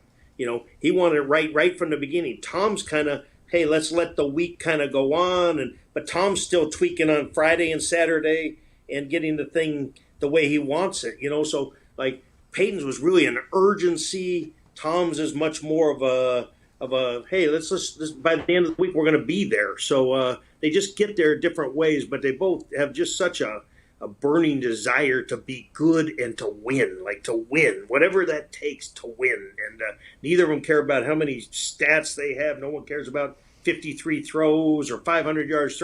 They want to win championships, and I think that's what makes them really, really, really unique, especially in these days where everyone's worried about what their numbers are, where they rate amongst other people. You're number one for me. Hopefully Peyton gets in. I feel like he's got a good chance. I feel good about his chances. So that which would be fun because it'd be here in Tampa, and that would be really special. That'd be neat. And both of them work their tails off. That's the thing. Like, it's 365 days a year. I've shared with you 100 stories about Peyton. Trying to hide from him on vacation, going places where there was no cell phones, and so I could get a little summer vacation in. But like, these guys are 365 days a year. They care about football, and Tom played in that golf thing to raise money, and he says it's great because we're but right now all I care about is football. That's what I care about, and so they are singular in that purpose. Coach, so if you're coaching a guy that doesn't do that you don't have to hide from, that doesn't call you on vacation or slide notes under your door on Saturday night, would you be worried? Yeah, I'd probably have to coach. Yeah, I'd be real worried. I would have to coach somebody. Yeah, I'd be real worried. Absolutely.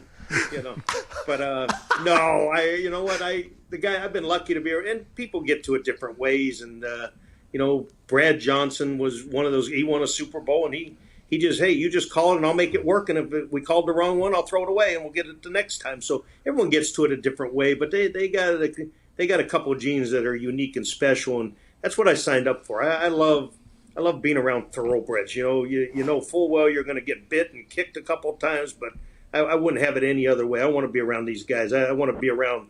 I want to be around these guys. That I get a charge out of that. That's special because they're wired different from everybody else. And then they beat your ass on a golf course too, right? No. Oh! Not so fast on that. You've been in a lot of warm climates. They cheat you. They're not afraid to, no pun intended, not taking a shot at Tom on cheating. Just a word. And but no, they both, like Peyton, you played with Peyton. He's notorious. The rules start changing. I always have to have Stokely with me to interpret the rules and keep them from changing because at the end of the day, 18 holes turns to 19 to 20. So you really just let them win and so you can get home for dinner. You're like, it's not worth the battle. It's not worth the battle. I was telling a funny story and. They were asking about Peyton stories, because now with the chance of him going in. But remember Tom Moore, right, who's with us here. And, legend. So Peyton throws him a heck of a retirement party, right? A heck of a retirement party and down at St. Elmo's. I don't know if you were there or not, but so he retires. So then he's still working today. That was about 25 years ago that he threw the retirement party. So Peyton calls me when he comes back out of retirement. He goes, hey, I want you to go to Tom and I want him to reimburse me for that. and he's like about half kidding, but there's always with him a half, hey, I want you, he didn't retire, so I want him to reimburse me at least half of the party, like I'm not throwing him a retirement party and then he doesn't retire.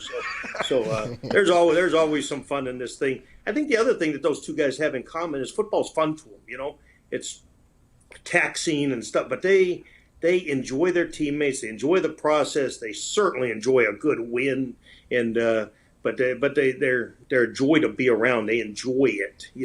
They have a way they can enjoy themselves. Can I ask you? So it's 2 tweets, by the way. This is big time journalism. Mm-hmm. All right, I'm going to refer to 2 tweets, and then it's going to lead into my question. Okay. James Palmer at James Palmer TV tweets. Okay. Tom Brady has had the house to himself with his family out of town. It'll be 12 days of preparation alone. He said he's never had that much time to prepare his mind and body before. Is everybody Bless okay? you. All right, bless you. All right. Quote, the more film I watch, the more I understand. Then I just read a tweet earlier today that said Bruce Arians said about Peyton Manning, he taught me that if we have an hour worth of meeting time, I better have 2.5 hours worth of stuff prepared. Tweets Charlie Clifford here of Wish TV. Bruce Arians is doing an interview. So what he just said there was, all right, Peyton's coming with a lot of questions. And I believe that is what you just referred to earlier about, hey, urgency, let's get this whole thing together. He's texting you, he's sending you notes and things like that. You're saying the same thing of Tom Brady. Have you noticed a difference with him, with his entire house to himself this week? Has there been up to amount of questions? Has there been a heightened sense of anything with the TB12 treatment? What has been going on in these last days with the house to himself to focus on football that he's never had before?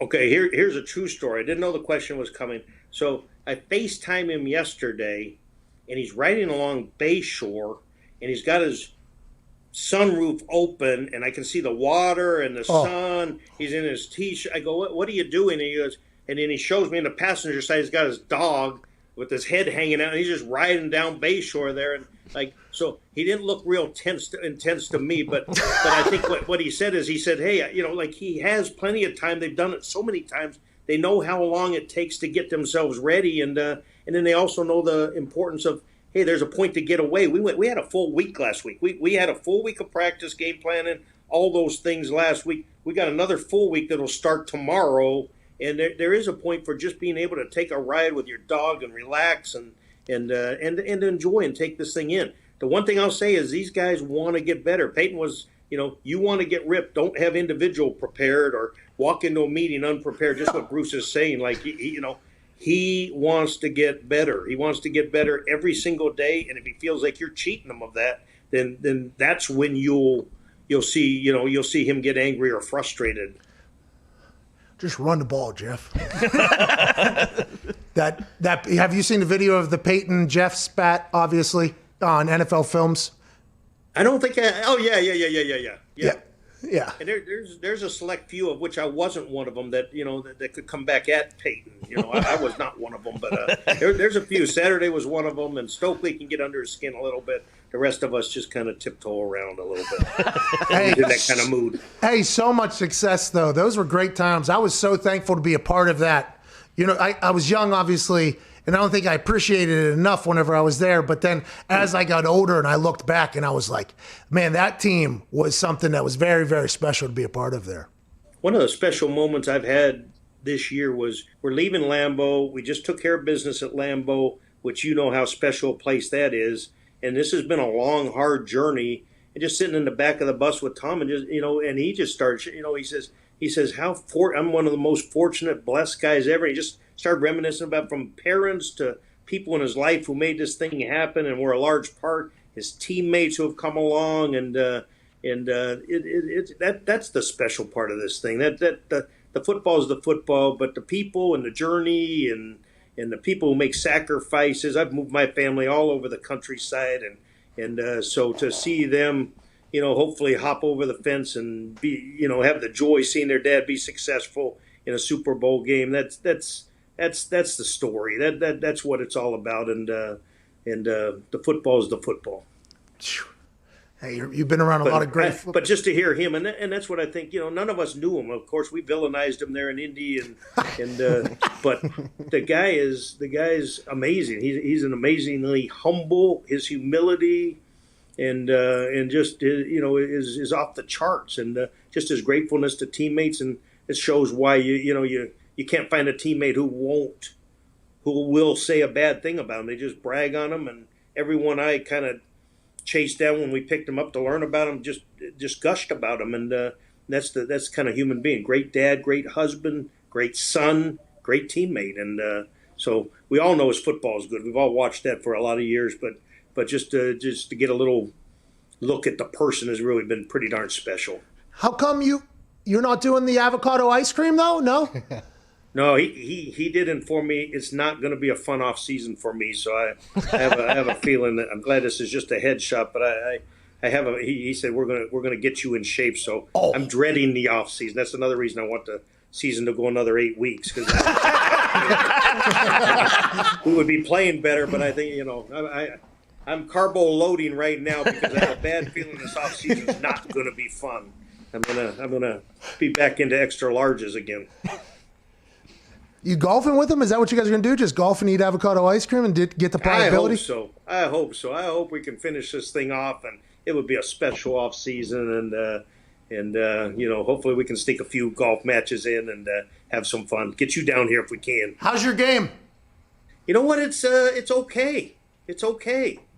Got the yips chipping a little bit, but no, you're never going to get out of that. You're never going to be able to get out of that. I don't know. I think it's mental because it's bad though. You owe me bad, so. You owe me 10 too. You still owe me 10. Do I still owe you $10? Yeah. Okay. I thought we called it even for some of those secrets I kept for you. It's very some nice of the stories I didn't tell about you. Yeah. Those days. Yeah, you're right. Call it even. No, I'm joking. God, you're the best, man. Good luck. Hey, thanks. You know how much I appreciate you and your friendship. Yeah, you too. I can't wait to get back on the golf course. Good luck this weekend. Congrats on all the success, while also having some, anonymity. To be honest with you, not a lot of people knew. And then that article that was written about you was awesome. And I'm so thankful you joined us. Ladies and gentlemen, not only quarterback coach for the Tampa Bay Buccaneers, but a man who's been coaching football forever at a very high level. Ladies and gentlemen, Clyde Christensen. Yeah. He's the best, dude. Hey, he was a cool coach, AJ. Yeah, I could tell, man. Like that dude. Yeah, you don't hear a lot of coaches speak like he does. Yeah, he. By the way, he said a lot there. Mm-hmm. He said a lot there. Which I think some will potentially be talked about. Some things, just talking about Tom and Peyton. He's the guy, by the way, who has been in the same position for both of them. And for Peyton, he was there for a long time now. He's going on the Super Bowl run with Tom, so I assume he's learning a lot. He was awesome. That Red 18 story I tell, Clyde was the reason I was invited on that trip. Oh, really? Yeah, Clyde talked to me. He was, by the way, he said he cares or whatever. I was punting, And it was whenever I was a rookie, very young or whatever. And he just walked by and started talking to me. And I think he enjoyed the conversation. And we talked again the next day. And I believe he was the one who said, Peyton, like, hey, you should think about, I think you're going to like the punter, right? That's, I think is what he said. So Clyde and I have been literally friends since the first day I got there, but obviously a much different position. And we played golf together. He is just... He like genuinely, he's just a good guy, and he is a big proponent of like, I'm not fucking this up. Like, hey, if you have the right answer, like, hey, let's make sure we do it. Let's go ahead and figure this out. Him saying he's a stable guy, just getting kicked by the thoroughbreds, and then just get him in there. Here, all right, we win again. All right, let's do it. That is an interesting way to look at that, AJ. I mean, his whole everything he says is so rare for a coach. When I asked him like, would you be worried if your quarterback wasn't crazy and calling you on vacation and doing all that? He said, well, I'd have to coach. Like, no, just the self-deprecating humor. Like, we know he coaches every single day and he works very hard, but he doesn't have the ego and insecurity that he has to try to like inject himself into everything. Well, and it's interesting, because whenever you think about a coach, everybody judges the coach by how well they can teach fundamentals and techniques and all that shit. But what if the way you really have to coach is like you have to be half mental coach for this high-level quarterback who is uber competitive. You have to be able to joust with him intelligently enough, and also you have to keep him going, Like, for instance, Tom McMahon, I don't think he taught me anything about punting, but it was like every day, like the accountability that Tom McMahon brought to me made me a better... He knew like what got me. Like, okay, don't shit. If you shit talk him, things are going to get a lot better. So Tom McMahon and I used to have epic shit talks, epic. I'd walk like, hey, fuck you, Tom, like that type. But we would have that type of session while practicing and things like that. It's almost like he got me, if that makes sense. Like he got me the best, I think, out of everybody, which is why I have so much appreciation for him. But like Clyde seems to be able to get everybody. You know what I mean? Like he has that ability. It feels like I think you talk to anybody that's ever been a part of a Clyde Christensen offense or anything around, they'd be like, yeah, he's the guy. He's the man. You know what I mean? Well, just the story him telling about Brady leaving Lambeau, telling him how fortunate he is. Like, how long have they been together? 6 months now? And it's been the COVID situation too. So you're already that close with this guy that came in that has transcended what people can do on the football field. So yeah, it's pretty amazing. But quickly, I wanted to say I saw Peyton on his Peyton's Places with Dave Letterman, and I've always been a fan of Peyton, but that dude is so quick and so fast. Like, he is obviously crazy smart, but he's super funny. Like, he was going back and forth with Letterman that not many people can do. And by the way, he probably viewed that as like hey, Letterman is a Oh, okay. Yeah. Oh, jeez. Thought something bad happened. Something just came up on the screen in the studio or whatever. I'm sorry. But Peyton probably viewed that, by the way, as some sort of way to, people probably say now, I don't attempt to be funny. Okay. I don't think I'm a funny person, by the way. I think I can make mostly anything entertaining, but I don't think I'm a funny person. But a lot of people take a shot at some people and they're like, oh, athlete funny. Like, hey, athlete funny. Like, oh, this guy's athlete funny. And you got some people that, in some people's taste, don't think that motherfucker's funny and has no ability to be talking about how funny other people are, saying like, oh, somebody's athlete funny, because comedy is mostly, a taste thing. Seinfeld has said it's like food or whatever, which I do believe. But I believe Peyton probably saw that as a chance to be like, okay. And by the way, Peyton is hysterical. Yeah. Like, getting a chance to be around. He is a funny dude. Like, legit chops. Legit storyteller. Like, if he wanted to, he could probably be the guy in that whole world if he wanted to, but instead he just does everything. He was incredible when he hosted Saturday Night Live. Yeah. Incredible. There's a couple that didn't make the cut that I got the chance to see in his living room. Ooh. Hysterical. Yeah. He was Elvis in one. I'm not sure if that's made it out. It is awesome. Well, speaking of hysterical, any of those Clyde stories you want to share since he's hold on to him for this long? Yeah, no. That was an incredible line there by Clyde there. I had to go through the entire Rolodex. Yeah. I was, what have Clyde and I done? What does he know? Clyde's a good dude, man. Yeah. He used to have so the $10 thing, he would have, there was people from the team previously to me being drafted up on his board, on his dry erase board. And at his office, you'd open the door and there'd be putters. Different height. Like you just went to a fucking putt-putt. Okay? Yeah. There was different height. Oh, And oh my God, I completely forgot. That's on me. But anyways, so you go by his office, you grab a putter, he'd roll you a ball, and he had one of those golf holes that were like metal chains things that you could roll into, and you'd putt it from the hallway to the hole next to his office, and it was like $5, $10. And if you missed, he'd slide his chair over right to the board, and he'd write it down, and then he would go right back to watching film or whatever it was and tell you to put the putter down. Okay, so it was like a little game he had going there, and it was just like a really good time. And I think Marvin was maybe on there for $10 still. Damn. And he put my name on there. He was so happy. He was like, join the list. It was really cool. Joining us now is a man who knows everything going on inside the NFL. An ear to the ground. We're a bit late. I apologize for that. Had a conversation with an old coach about Tom Brady. Some of it, by the way, might have been breaking news that this man would have tweeted because he knows everything that's happening at all times. Ladies and gentlemen, from the NFL Network, Ian Rappaport. Sorry, Rap Sheet. It's all right. I got nothing else to do. It's fine. Super Bowl Monday, probably pretty busy day. There's a lot of things going on. I do apologize. Thank you for joining us. Yeah, no, I'm happy to be here. Tampa is amazing. It is beautiful. It is sunny. It's everything I thought it would be. Ybor City is really lovely. I've been walking around. It's great. Really how's Radio Row down there, Ian? Getting a lot of information out of Radio Row down there? Yeah, I've walked around a lot. No, I was supposed to actually be in Tampa right now, which we're supposed to be talking to you from the friendly confines of my hotel room. But I'm already on flight number 3 that has been canceled. So I will get there eventually, potentially tomorrow afternoon. But as of right now, hello from literally where I always am every second of the day. Oh, is this COVID cancellations or what is this? No, it's snow. See, out in Westchester, New York, where I live, we have more than a foot of snow. Oh, I thought you were in California. No. I'm in New York. So if you follow me on Instagram, which is a great platform for like kind of interacting with, famous people, I would say, you can see me playing in the snow with my boys with earmuffs on. So you're swearing. I thought you were in California. That's where NFL Network is, right? Isn't NFL Network in California? Yeah.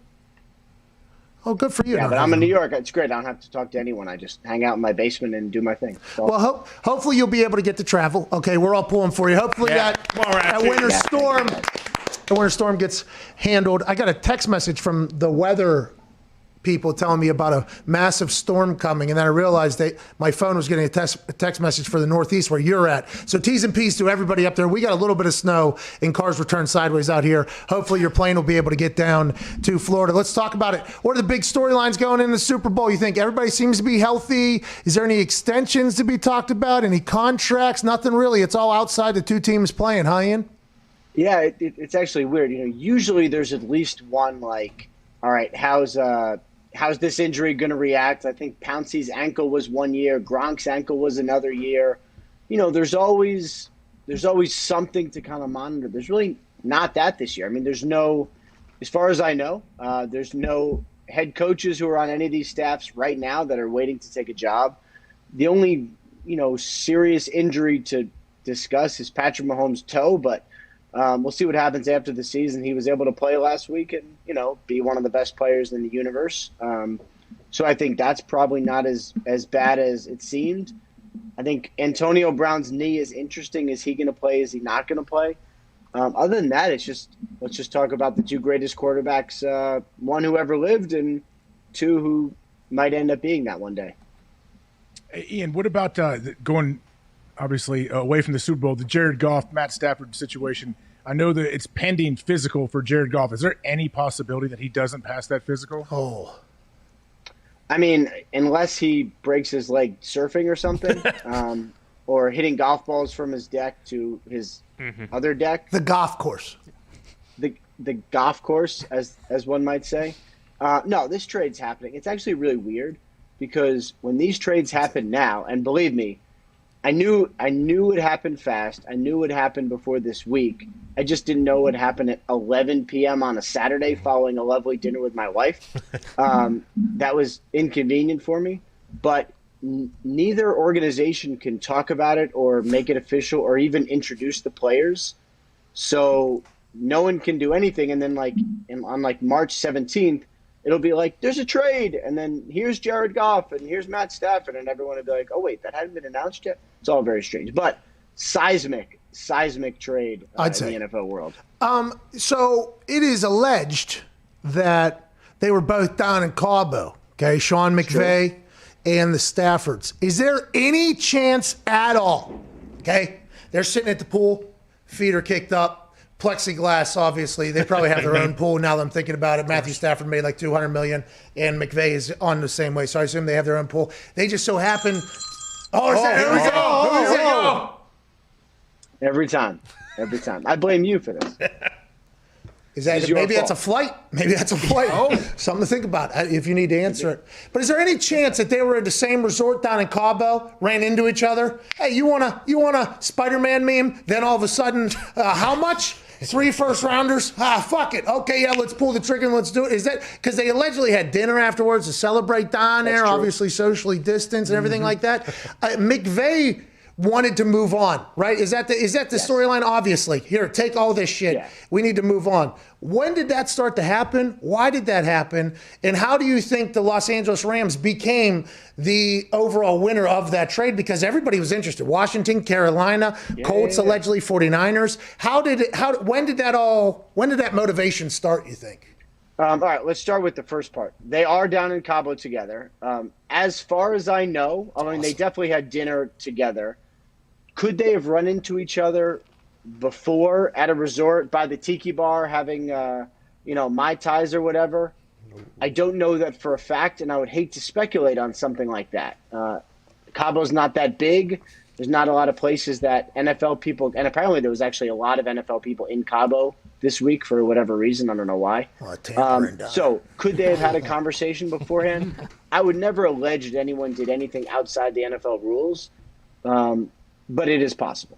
But anyway, they're friends. They're friendly regardless. And yeah, I think the interesting thing with Sean McVay and with Goff is, we see Goff and he was up and down this season. He was all right. It was not like he's been. And then he gets injured, and then his thumb is good enough for him to be the backup, but not good enough for him to be the starter. And, I reported it like everyone else. And then the next week, everyone says, well, obviously, Goff's going to be good to start. And Sean McVay says, we need to see about the health of both quarterbacks.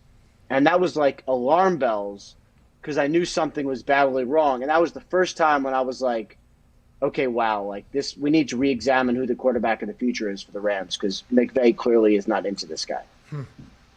Hey, how long do you think that was brewing? Like, do you have any idea, like, how long McVay has been trying to figure out a way to move on? I think he's been trying to figure out a way to move on the last couple of weeks.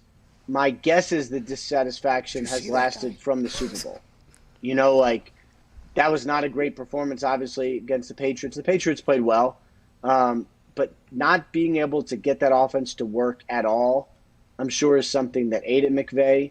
And he's always been able to take the best of Goff. We always heard the stories about McVay was in Goff's ear before the play. Until this 15 seconds, he could kind of point out some things. That's all great, and Sean is a mastermind, but shouldn't really be that way. You shouldn't kind of have to do that with a quarterback. So there's been signs really all along that things were not perfect. Why'd they pay him? They pay him so much money. I thought that was going to be untradeable. Did you not think that? Even with all the hoorah, I guess it's if you give 2 more picks and two more first rounders and another one. I'll tell you why it's tradable, and it's the same thing I'd say for Carson Wentz or really any of these quarterbacks. They're all tradable because, let's say Carson Wentz. He is on the books now for, I forget the actual number, but let's say $40 million of dead money, right? Like 65 if you cut him, but you're not going to cut him. So he's already accounted for in the cap. So let's say you trade Carson Wentz. Instead of saying, oh, man, we got a $22 million cap hit, you say, oh, wow, we can get rid of $25 million and only pay what's already on the books. Like, the salary is already on the books. So whatever they trade, they're basically getting rid of. And in their minds, Jude, get out of here. And in their mind, that was a great drop in. Go, Jude. That was a dynamite drop in. least he was. Usually he walks around in his Chargers Bosa jersey. At least he's not wearing that right now. But anyway, that's how they think about it. Is it's already accounted for. So whatever I trade, I just chop that off and save. Got it. You know. Got it. AJ, you all right, by the way? No, it was Drew. I thought that was AJ that coughed, by the way. I was like, oh my God, is that AJ? Because we're on full screen. There was a second I thought AJ potentially died because we had Clyde Christensen on earlier, and he sneezed, I think, and I thought AJ was dead. Yeah. I was a little bit worried about the guy. Teddy Bridgewater, he's out. Carolina, huh? Yeah, I mean, he's not out, but clearly they're looking to upgrade. So, like, I think he could be back as another bridge quarterback if they draft someone. I think the Panthers will probably look pretty hard at doing that this year. What about Deshaun? I think the Panthers, if Deshaun is available at any point, the Panthers will be in on it. And I mean, it's amazing all the teams just now who were in on the Stafford trade. I mean, think about it, from the Broncos, the Bears, the Panthers, the Colts, 49ers. There were even more teams than I realized. Jets made a call. Patriots made a call. More teams than I realized.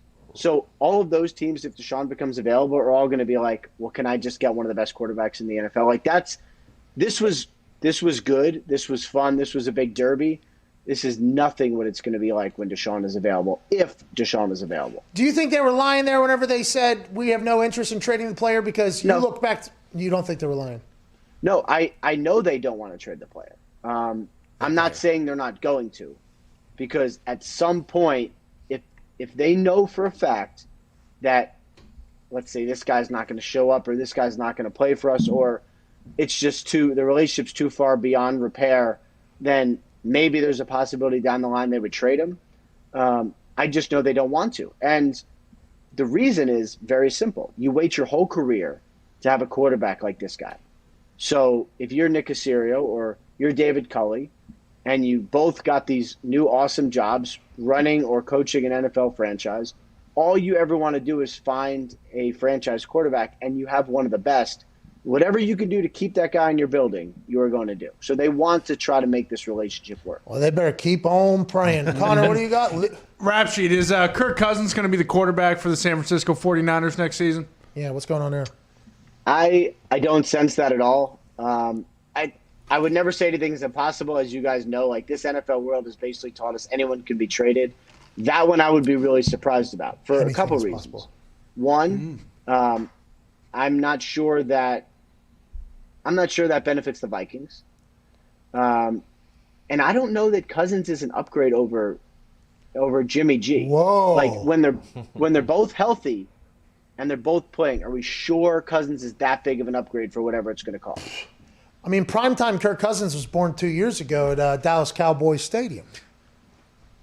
Put it right in. Was that the Thielen catch over his head, right? Yeah, and then went down to New Orleans. Kyle Rudolph, potential push-off, wins a playoff game. This past year, not so great in Minnesota. Was that? Potential push-off. Kyle Rudolph, he threw it off. I don't remember that. Yeah, he pushed off. You like that. New Orleans Saints weren't happy about it because, this is 2 years in a row. A bad call kind of ruined their entire season in the pass department. Speaking of New Orleans, we saw Drew Brees go, hey, it's your team now. That's what he said. And now, I don't know if he actually said that, but that's what the internet said he said. Nobody from the organization has said that that's what he said. But what are they doing moving forward? Because obviously the NFC South, the Panthers, are hungry for a new quarterback. Tom Brady said he's going to play till he's 50 potentially. What are they going to do down there? Yeah, I watched that clip probably 10 times, and I have no earthly idea what he said. But let's just pretend for this exercise that he did say that. He did. Because one thing about Drew Brees, Brees is great, but when these moments happen, he really plays it up, right? Like, when he had the record and he, his family was there. Like, that was a nice moment, but like, he's passionate. It's possible he knew some microphones were on him. No. I'm just saying it's possible. So anyway, I do think the Saints like Jameis and would like him to be their quarterback next year. They may get someone to compete with him, but like, the Saints were not in on Stafford at all. And that was really telling to me because that made me think they believe in Jameis. Ian, they mentioned that the Packers or the Rams called about trading for Aaron Rodgers, and then the Packers denied that. Did you hear anything about that? Is that true? And is there any chance that they are looking to potentially deal Jordan Love? I was not able to confirm that. Like, I saw the report, and then I tried to figure out if it was true, as one does. And Jude, fine, just come here really quick. Jude, come on. Come here. Jude, come on. Come on. Jude. Come on, Jude. Jude. Anyway, I know he's wearing his Patrick Mahomes shirt right now. He's feeling all shy. Anyway, I was not able to confirm that they did call. I'm sure that at least internally the Rams are like, hey, can we get Rodgers? Because if there's one thing the Rams do, it's think very, very, very big if they possibly can. That said, I don't think Rodgers is going anywhere. Could his contract get some tinkering? I think that's possible. But I mean, if Aaron Rodgers was available, that would be quite the thing, and I'm not sensing that one bit. If for no other reason than what, honestly, would the Packers do after that? What about Jordan Love? I'm not sure what trade value he has. Yeah. It's hard to figure that because, several teams had him in the first round, not everyone, coming out of the draft. He hasn't played. The reports are he's been fine, but I wouldn't say anyone's like head over. It's not like Mahomes. Like, by this point in Mahomes' rookie year, we knew like this dude's going to be someone. I don't know for Jordan Love. So I can't imagine what would make sense trade-wise for anyone to trade for him or for the Packers to end up trading. Well, the guy needs a chance. Give the guy a chance somewhere. Let him spin. Andy. Let him go to New England. Sure. All right. Last question here, Ian, and we thank you so much for your time and Jude's time, obviously. Very thankful. Shout out, Jude. Andrew Luck, any chance he's coming back to play football? Shouldn't you know the answer to that? No, I do not. I don't think he is coming back to play football, but boy, there's a lot of other people talking about it. And what are the Colts going to do at quarterback, Ian? So first of all, I don't think Andrew Luck's coming back either. He's the kind of guy who, and you obviously know better than me, but he's the kind of guy who, the sense I get, when he is gone, he was very much gone. And I don't think he really looked back. Jude! Sorry. Jude. What are you doing? Oh, he's got a cat. Get the cat. Dude, this is Duke. We have a new cat. Hi, Duke. How's it going? Duke and Jude. How's it going? We rescued him. Everyone rescue an animal. Hey, the doc don't shop for the brand. Shout out to Duke, too, by the way. Anyway, and as far as the Colts go, they're going to be in on all of it. So, like, they were in on this one. My guess is they'll be in on Deshaun. On Carson Wentz, I think they'll inquire, and I'm curious how all in they're going to be on Carson Wentz. The contract is a little bit of an issue. Bingo, yeah. But I know they're interested, and I know, obviously, this is the one you want to happen. So for your sake, I'm hoping that the Colts get Carson Wentz. Wow. That's breaking news. We got to get out of here. That's a shame. We're going to be in on Deshaun real quick. We're going to be in on Deshaun. I would expect the Colts to call on everyone. Now, it would be expensive, but I don't think there's a trade that Chris Ballard wouldn't call on. I would say that. All right, we got to get to a break. We appreciate you, Ian, so much. You can follow along at Rap Sheet. Yeah. Mm-hmm. The man. Safe travels, pal, in that blizzard over there. Guys. We appreciate you, ladies and gentlemen. Awesome. Ian Rapp. NFL Network. Shout out Jude, too, and Duke the Cat. We'll be back on the other side. Shout out to you, AJ. You're the best. All right, this is Pat McAfee Show.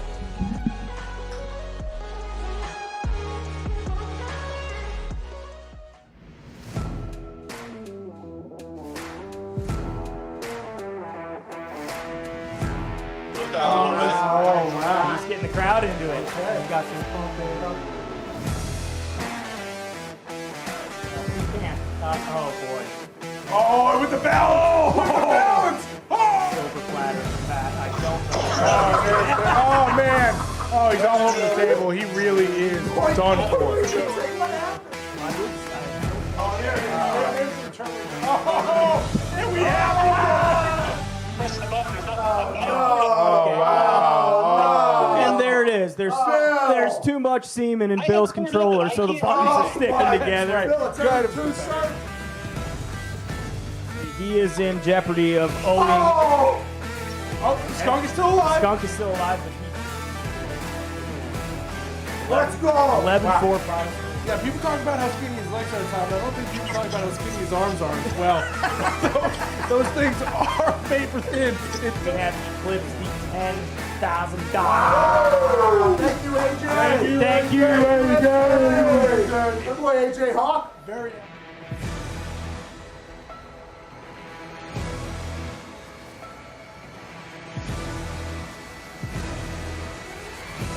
I can barely hear you guys anyway, so it's good. That was a good match. Good Hey, couple matches by Bam. AJ, appreciate you, man. I'm sweating bad. Yeah, me too. Have I'm you pretty been wide beat? open as well. Hey, you're a good Have you player, been- AJ. Is that your first time playing? It's like my second time playing this game. Not real ping pong. I'd love to play you any day of the week, but this one's still fun. Okay, well, I play Oculus ping pong. Okay? I'll see you next time, AJ. We appreciate you. Thank you, AJ. Thank you, AJ. See you guys. Oh, wait! Oh, wait! Oh, wait! Oh, wait! Oh, wait! Oh, wait! Oh, wait! Oh, wait! There's a grown man with face paint on. So you're Big Nut. I am, and you're Little Nut. Well, I've had a few of those in my life. Hey, I'll tell you what, Big Nut. I hope to find you one day on my wedding night. Big Nut! Little Nut! You did a great job, too. The lines are straight. No DUI problem there. You're really doing a great job here, sir. Hey, Big Nut, I love everything you're about, bud. Because we are going to win the game. He just spit in my mouth while saying that. The most likely team to make the college football playoff is the team that is in Columbus. He said khakis are way too close to that team from up north. If you don't put black pants on right now, you're going to get booed out of Columbus. So I went with the black. Makes me look thin. And whenever I say two letters, the place goes crazy. OH! Yeah! Ladies and gentlemen, Eddie George. That offense, though, led by Justin Fields. He has 41 touchdowns accounted for, only one turnover. I don't know how he isn't the Heisman favorite right now. Well, he certainly has a chance to make a stick at that today, certainly next week. I was supposed to be at Penn State native Lion, and then Mike McQuarrie told me I wasn't Penn State material. Okay, Herbie was your quarterback. He was a senior. You were a freshman. What was he like as a teammate? Oh, he was great, man. Big shoulder pads. Kurt could run for days back in the day.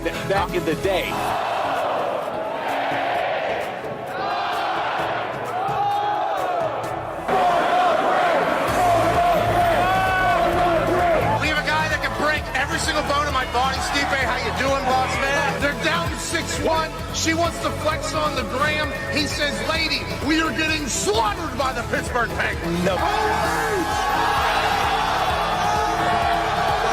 I do it too? I thought I need to do this.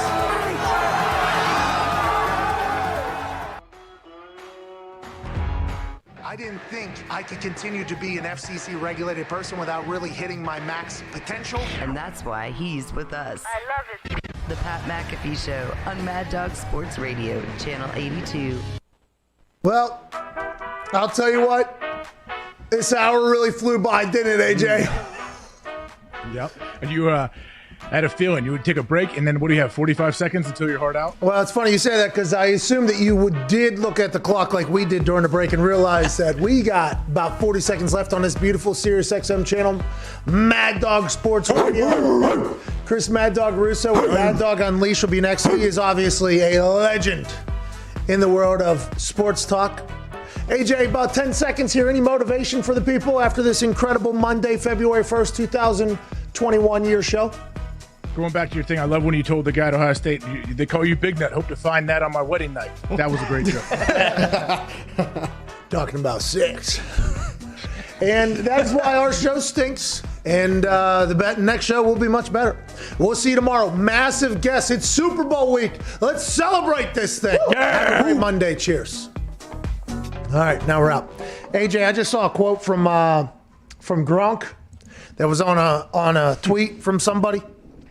I'm a big fan of this. So I've heard these stories of guys who they go on fishing trips or whatever. Okay. Or hunting trips. And they, they catch a fish. They take a picture. They catch another fish. they change their shirt, take a picture. You know, so it's whether to brag that they caught a fish every single day or to do something, you know, differently or whatever. Yeah. Apparently, I'm not the only person that's heard about that because Gronkowski took this straight into sports. It is alleged that there we go. Mark Daniels, PJ, I believe he flies private planes. Marky.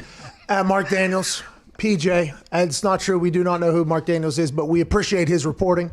During virtual offseason workouts, Gronk had to run sprints, record them, and send them to the Bucs. So to get out of it, he'd record himself running sprints in different shirts on the same day. Then he'd send in the videos on different days. Absolutely genius. And Gronk does not get credit enough for that type of genii that he possesses, obviously. Oh. That's next level thinking. Proud of him. And this could potentially be why, beginning of the season, we saw a Gronk that we were wondering if he was going to be able to adapt back in there. Turns out probably just wasn't in that great of shape. And then throughout the season, he got into playing shape and absolutely has become a monster. I appreciate this, AJ, don't you? What, did Gronk tell this guy that that's what he was doing? PJ, man, he's private journalist. True. Yeah. He knows. Providence Journal. I've never heard of like fishermen doing that. It makes sense that it happens, but yeah, for Gronk to do this, do you think every team was doing that? Did they have to film themselves and send all their video in of their runs and like, oh, here we go, big max squat day, set up my camera for me? Yeah, so everybody like, okay, we see what some of you guys do on Instagram. We're going to need everybody to do that. Okay, we need highlight reels of your workouts every day. Send them in. Because the Zoom workout would make no sense, right? They were talking about they had to Zoom into their workouts. So what? They were all on a Zoom call at their home workouts? Like, what was going on? And they were going like Richard Simmons would tell them, like, all right, everybody now, right hand, left foot. Woo! Let's stomp. Left hand, right foot. Yeah. And they're just sitting there potentially going to what are they doing there? All right, everybody now, I need wide receivers. If it was like real life, okay, defense going to go in there, work out, kind of mill around. Linebackers will be here. Is that what they're doing? How did they do the offseason workouts? Did everybody have to film their workouts and send them in, or were they just like kind of banking on guys holding themselves accountable enough to do it? I wonder. That is interesting. I'm sure each team had like a certain, there's probably a handful of guys on most teams that had to send their workouts in. The guys they're worried about, either the super skinny guys or the guys that come in 30 pounds overweight. I would have been sending in my workouts, I think. I think they would have been questioning what I was doing. Hey, we're going to need to see him. We're going to need to see him. Remember, you get up 270 every once in a while. Okay, we're going to need you down a little bit. Hey, what you should have done, Pat? Sorry, is Ty trying to say something? I can't hear him. Ty was trying to say something, but he did. I feel like he yielded to you, whatever you were going to say, and then he was going to bring it back afterwards. I do believe that is what currently happened because we are via satellite here, which is a little bit difficult, but I think we managed very well. Yeah, that's correct. I think we managed rather well. Yeah, we do. What I was going to say, what you should do if you were in that program, Pat, if they had to send your workouts in, send like a 4-hour video every day. Just start recording yourself. Like, okay, here I am. I'm stretching. Just like live stream your day and your workouts in there somewhere that hopefully your strength coach just gets bored and doesn't even get to it. All right, enough. All right. We know what you're doing. We need you not to film anything before your workouts. Okay, just right to the action, please. Like your meal, set up like a fake meal, super healthy breakfast. You're pounding protein shakes. You're stretching out for an hour and a half. Like, that's all you need to do. Look at this kale. Oh, delicious. So good. Nom, nom, nom, nom, nom. Yeah, because they had to do that for a couple months straight. I would assume guys got a bit bored with that. Yeah. Speaking of working out, AJ, you had to be sweating yesterday a little bit, huh? You had to be sweating a little bit with that ping pong game we had. I was sweating a lot. Doing the Oculus stuff, that takes it out of you, man. Like my kids, my two oldest started boxing. My son's like, oh, I'm 7-3, Dad. And he watching him throw punches is hilarious with the thing on. But all of us are just drenched in sweat. You have to shower. Can anyone play Oculus and not just lose 10 pounds of water? No. It happens to me every single time I'm in there. Ping pong doesn't matter. Now, granted, there's other games you can play where I don't think you have to move as much. You're just kind of in there. I think I only play the ping pong and the boxing, though. The only two I do. And I think that is because I'm not a gamer, right? I think the gamers enjoy the others. For me, the ping pong feels real, and the boxing is such a good workout. Like, this is better cardio for anything. I think that is why I have dabbled into the gaming world. But you have to get that silicone rubber thing. Sweatband, basically for the thing, because that little styrofoam or whatever they normally have, that thing, when it gets drenched, it gets uncomfortable or whatever, you know? Well, I got to watch some of that. I got to go back and watch some of my game film from my ping pong matches with you, just to listen to Ty and Connor. And, you know, they were both pretty spot on. Like Ty was saying, I'm having a hard time. My return game was rough. I could return it in play, but your serves are so good. I was just setting you up. And then obviously my serve game was garbage with that weird, stupid rules. The ball's got to be in the air. Oh, ranked rules. Stupid rules. International rules. You beat me. Hey, believe me, if my goggle was foggy, nothing. If my lenses were completely clear, you still would have beat me the exact same way. Okay, all right. But I'm just saying, like, you're excuses. very good. You're very good at that game. I could eventually beat you. I don't know if I'll ever get to that point. What? That was awesome. That was an incredible little promo there. No excuses, but couldn't see anything. Think you still could beat me, though. I mean, that's a great little roundabout do-si-do there, adding in the fact you couldn't see anything. I'll take that into account because I also sweat, though, and it gets tough to see sometimes whenever you're sweating in the Oculus Arena. I could tell you were a good real-life ping pong player, though. That's the thing. Yeah. You could tell immediately if somebody's a player or not. And some people who have never played in real life, it's going to take them a little bit longer to get used to the virtual reality one. But if you played in real life, as soon as you get in there, you start getting the kind of the feel of it or whatever. Man, sorry, go ahead. Hey, Pat, can we, now that we have AJ here, can we go back to some of the tape from yesterday's match between the two of you to find out what the fuck happened during a pivotal point in the match? Fox, oh, yeah, AJ, did you break your face? Here we go. I don't know. Oh, man. Oh, he's all over the table. He really is done for. What happened?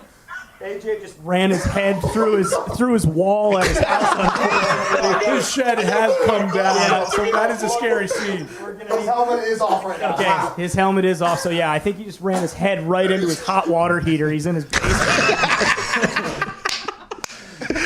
What happened? Because the Guardian, you know, you set up a play area. And it is easy to get trapped and lost in there. And you think you're actually, there's been times where I've thought I was going to be on the table and it happens or whatever. AJ, you chased down a couple drop shots. And I'll tell you what, your effort was astounding. I mean, you left the Guardian clearly and went into real life with that thing on. And you hit some shit a few times. That was magical. I appreciated the effort. What did you hit there? Was it a water heater like water heater, yeah. Ty potentially suggested there on the play-by-play? Ty, you were not that far off. I was like in the storage area of my basement, so the water heater was close. I didn't hit it on that time, but it's exactly what you said. So I think you hit a weird drop shot.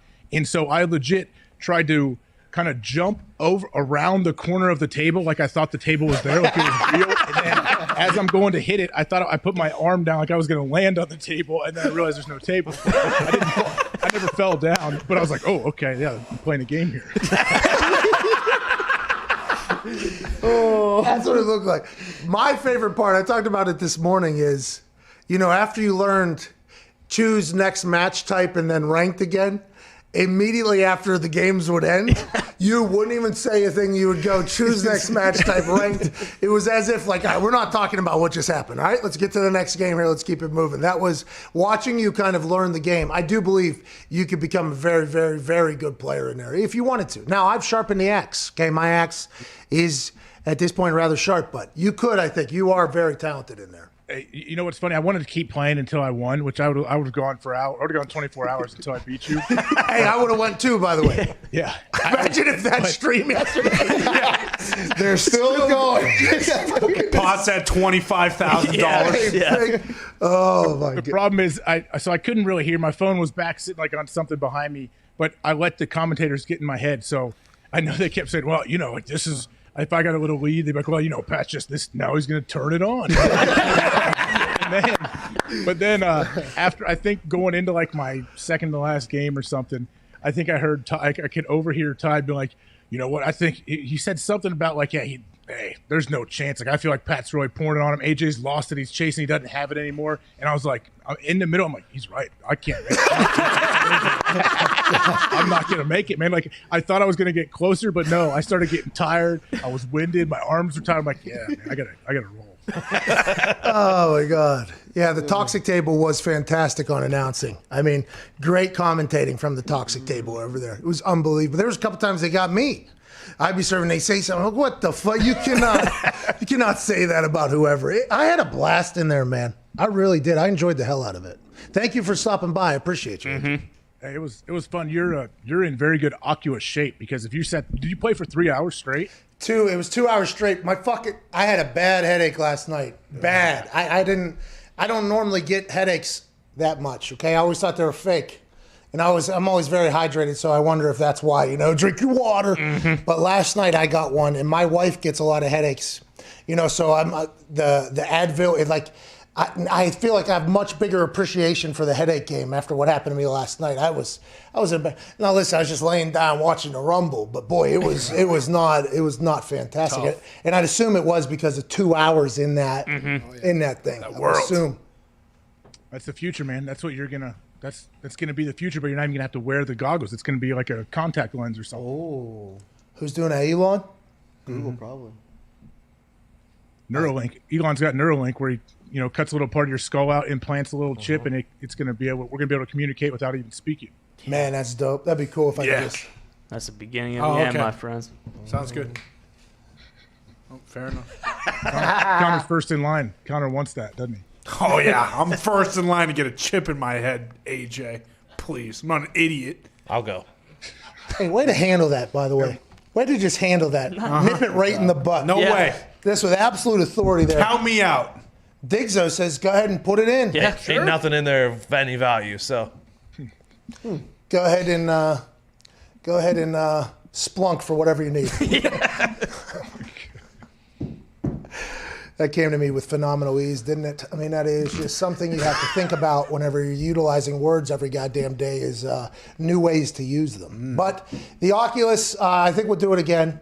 I'm excited to see how good of a player you become. The boys have to give away $10,800. I don't know if you saw this. The boys in the back that have to give away the money that signed up to do the Oculus Olympics, by the way. Now, granted, we doubled the money on them True. and on you without telling you. So it's kind of, these dudes made little side deals to pay off the money that they have to pay back. Yeah, AJ, just so you know, you can go to store.patmcafeeshow.com and get this MCDC shirt or the one Pat's wearing for 20% off using promo code Foxy. And that will help me pay my $1,000. Hey, listen to this. The commenters thought they were getting Foxy's money, but here he is this morning working goddamn deals. And on his birthday, don't get it twisted, birthday boy Nick. Happy birthday, Nick. Happy birthday, Nick. Thank you. And AJ, as you know, the Lions in Dan Campbell absolutely stink, but what won't stink is your butt with a Tushy bidet. You can splash water up your butt, keep it nice and clean. That's Tushy.com. Oh, no. Hello, Tushy.com/thepod. I love Tushy.com. Happy birthday, Nick. Thank you, AJ. What'd you get him? It's in the mail. Nice. Oh, okay, cool. Wow. What is it, though? I got him I sent him another puppy to go with Dale. Is that right? Big Dale. Big Dale. Big Dale. He follows, but not close. Just enough. Dale. Fucking Big Dale, dude. He sees the big dog that exists in your life, but has no idea exactly what it is. Remembers there's potentially an A and an L in there, was rolling through it. Big Walt, okay? And don't get it twisted, Kev's in that house now, too. Big Kev. Yeah, we got another one running around now. Wait, you got a dog named Kev? Kevin and Walter. They're awesome. Hey, no joke. We are picking up a puppy on Saturday, and his name's going to be Kevin. I'm stealing your name from you. What type of dog? German Shepherd. Hey. COVID. Get it to start spelling COVID. Oh, he will. Yeah, well, the reason my name, so whatever my name was on Oculus, I hate setting things up. It takes forever. Carl 1211. Carl. Yeah. Carl with a K. I had a German Shepherd for 12 years, Carl with a K. We had to put him down a couple years ago, so now Kevin's coming now back I feel like in a little bit. Fucking asshole. Nice, AJ. Sweet story, dude. It wasn't to try to honor him or anything, Connor. It's just a name that I've used for usernames. I'm just saying though, like they were kind of dancing on it there for a little bit. I feel terrible. Connor doesn't. No, I don't. I mean, not at all. You're a bad guy. You're a great commentator. Very toxic, but you're a bad guy. Hey, look, if you don't want us to make fun of your name, don't name it after your deceased dog, okay? Good choice of words. Yeah, Gumpy. What's his problem? Wild double down here. This is when people like come after me for things that they say. Like, listen to what's happening within the What do show. you mean that? Wait, what do you? Look, Don't lump me into just this. being honest. Don't lump me into Just this. being honest. Tell me what he said today, Canadians, Mr. Howard. dogs. Today we found out he hates dogs. He hates women. Don't hate And women. Canadians. Don't Yeah. hate women. I'm not a woman hater. Okay. Sure sounds like it. Did. People are saying, dude. Hey, what's the poll at? Oh, yeah, good point. Numerous polls today, AJ. Ooh. Oh, Big geez. day. Hey, so are you saying if Connor led the cops like on a high speed chase throughout Indy, would it reflect poorly on you, his employer? I would think that somebody would potentially do that. I think I would see a blame somewhere. Did you see Social Dilemma? I did not actually. Okay, so I put off watching it because I didn't want to get freaked out, and then I watched it now, and it's very interesting to hear the people that created the platforms talking about it. You know what I mean? Yeah. And then for me, it kind of, I was kind of intrigued by because we use a lot of those things as our everyday. So it's like a very, very interesting, this whole thing. But the clickbait world that we live in, my name would definitely be brought in if Connor went on a high-speed chase, 1,000%. Not even no questions asked. Pat McAfee show, Boston, Stooge, Connor goes on high-speed chase. That would be for sure, I think. But you don't have to worry about the high-speed chase just because I go last stand. I'd probably just camp down, bunker down wherever I am. I'm not driving around So the it's very goddamn different. city. Yeah, No, it's a very completely different different situation. Oh, boy. Oh, boy. Also, not a good headline. Also bad headline, but still different situation. And Connor slides. He's hunkered down inside some house with SWAT surrounding it. He just slides a little piece of paper out the window that says, "Please don't blame Pat." And then he runs out and puts his guns up, points his gun, and suicide by cop. Oh, jeez. Yeah, we're holding court in the streets. You got it right on par, AJ. Is that what's going to happen? I mean, geez Louise. That's not going to happen. Hey, by the way, never happen. Hey, if that situation ever happens, dude, don't worry about the note. All right, just come out and relax. Okay, well, don't worry. I don't even like looking at guns. They freak the shit out of me. Yeah, he's not going to run out and stare down 100 of them. No. No. Thank God, by the way. Don't do that. Seriously. We got phone callers still on. Oh, the poll. Oh, yes, yeah. First poll today was, will Matthew Stafford win a Super Bowl with the Rams? 31.1% said yes. 68.9% said no way. And then we created the first ever thread poll. Oh. Yep. Will Matthew Stafford get to a Super Bowl with the Rams? And it's very, very tight. Yes, 49%. Also, no way, 51%. Wow. A lot of doubters. So early, the first poll was Patrick Mahomes' effect. Yes. Then the second poll, which was 50-50 basically, was yes, no. We haven't heard you talk about this yet. How do you feel about Matthew Stafford to the Los Angeles Rams in return? Jared Goff, 2 first-rounders and a third-rounder. Get the hell out of here, please. Well, I love Stafford going to the Rams, but it's been weird, because all of a sudden the trade happens. Everyone's like, "This is amazing, Super Bowl favorites," all this stuff, and then now there's people are backtracking, saying, "Oh, we pumped up Matthew Stafford too much." I'm still standing strong with Stafford. Like, I don't doubt him at all. I think he's an absolute stud. I played against him. I watched him firsthand how great he is, and I think is mic'd up when he's coming back hurt and he's a super tough dude that has a ton of skill. And when you put that with Sean McVay and that offense paired with the defense, yeah, how could you not take them serious? Well, and also there's somebody talks about like 2 minute with Matthew Stafford or something. He's like unbelievable in a 2 minute situation, like competitor. Like, hey, he's got the ball. Is that what it is, Foxy? 7th of all time in fourth quarter comebacks and 8th of all time in game winning drives. Or I could have that flipped. And by the way, they don't win a lot. Yeah, exactly. True. And everyone's always like, oh, they're always down. That's why he can do that. It's like, no, you still got to do it. Yeah, and you got to be the guy that wants the ball in your hands whenever that whole thing happens. There's the separation. He's been around a long, long time. I'm a big Matthew Stafford guy as well. And I think in the NFC, Tom might play till he's 50. Did you read that? Tom said he absolutely or whatever will think about playing beyond 45. George Blanda played till he's 48. So look for Tom to potentially play till he's 49, which means, Aaron Rodgers got another at least, 10 years or so playing in the NFL. Good for him. But that NFC, I think Matthew Stafford and Rams are a real contender over there. Yeah, they absolutely are. But going back quickly to Clyde Christensen, do you think he took offense when you just looked, all of a sudden you kind of looked at him and said, "Oh, so no avocado ice cream, huh, Clyde?" That's a big part of our relationship. that you could fat shame him? Whoa! He's not Holy slowing down shit. at all. But I'm saying someone could construe that statement as you're Good saying, Lord. you're not dieting, are you? No, I actually, he texted me pictures of him not eating that type of stuff. So that's what I was referring to. So is he texting you pictures of him eating something else? Yeah, it was just the food plate, like he doesn't have Instagram, so he just texts them to me. And then you're out here saying, what, dude? What a fucking rude guy. Jeez. Come on. You're a rude guy. You guys are all idiots. No. Hey, by the way, his offseason, if Tom Brady's his fitness coach, is that what's going on? Sounds like it. Clyde's coming back with an 8-pack next year. That'd be awesome. Good for Clyde, by the way. Suit up. The ultimate marketing piece for TB12 method. If Clyde comes back what is Clyde, like 60? How old is he? I don't know. I would assume. Is he always that? He's just super tanned up and ripped. That'd be amazing. Yeah, he is. He is always 65. I believe he is Polynesian, I think. Okay. Checks out. I believe he is Polynesian. It just says American. Checked out. He's definitely American. Okay. He's from California. Was born in California. And then he went to UNC, I believe, which is Played with Lawrence Taylor. yeah. He could still sling it too. By the way, he has like a offside, like almost like a Red Cannon he has like a almost. 3/4 release almost, and that ball comes out spinning like And there's numerous times where he's not scared to let you know too that he could still put it in a bullseye if he has to. I mean, it is very impressive. In golf, he's a golfer now too. I mean, he is a good golfer.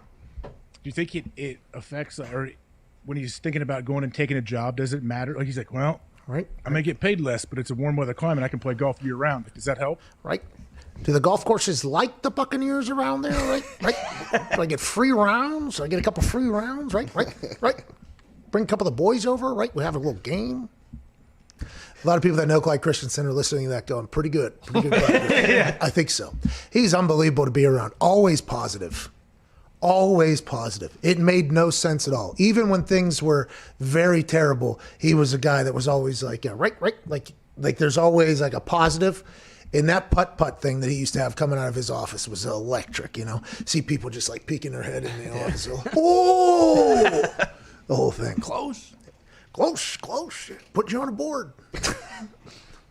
All right, AJ, we got to get out of here. Hammer Down's in like 11 minutes. Sounds good. Let me know whenever you do an Oculus stream again. I may jump back on. Whoa. There was a little late breaking, by the way, in the middle of the stream. Got a text message said, hey, the Hawk has landed.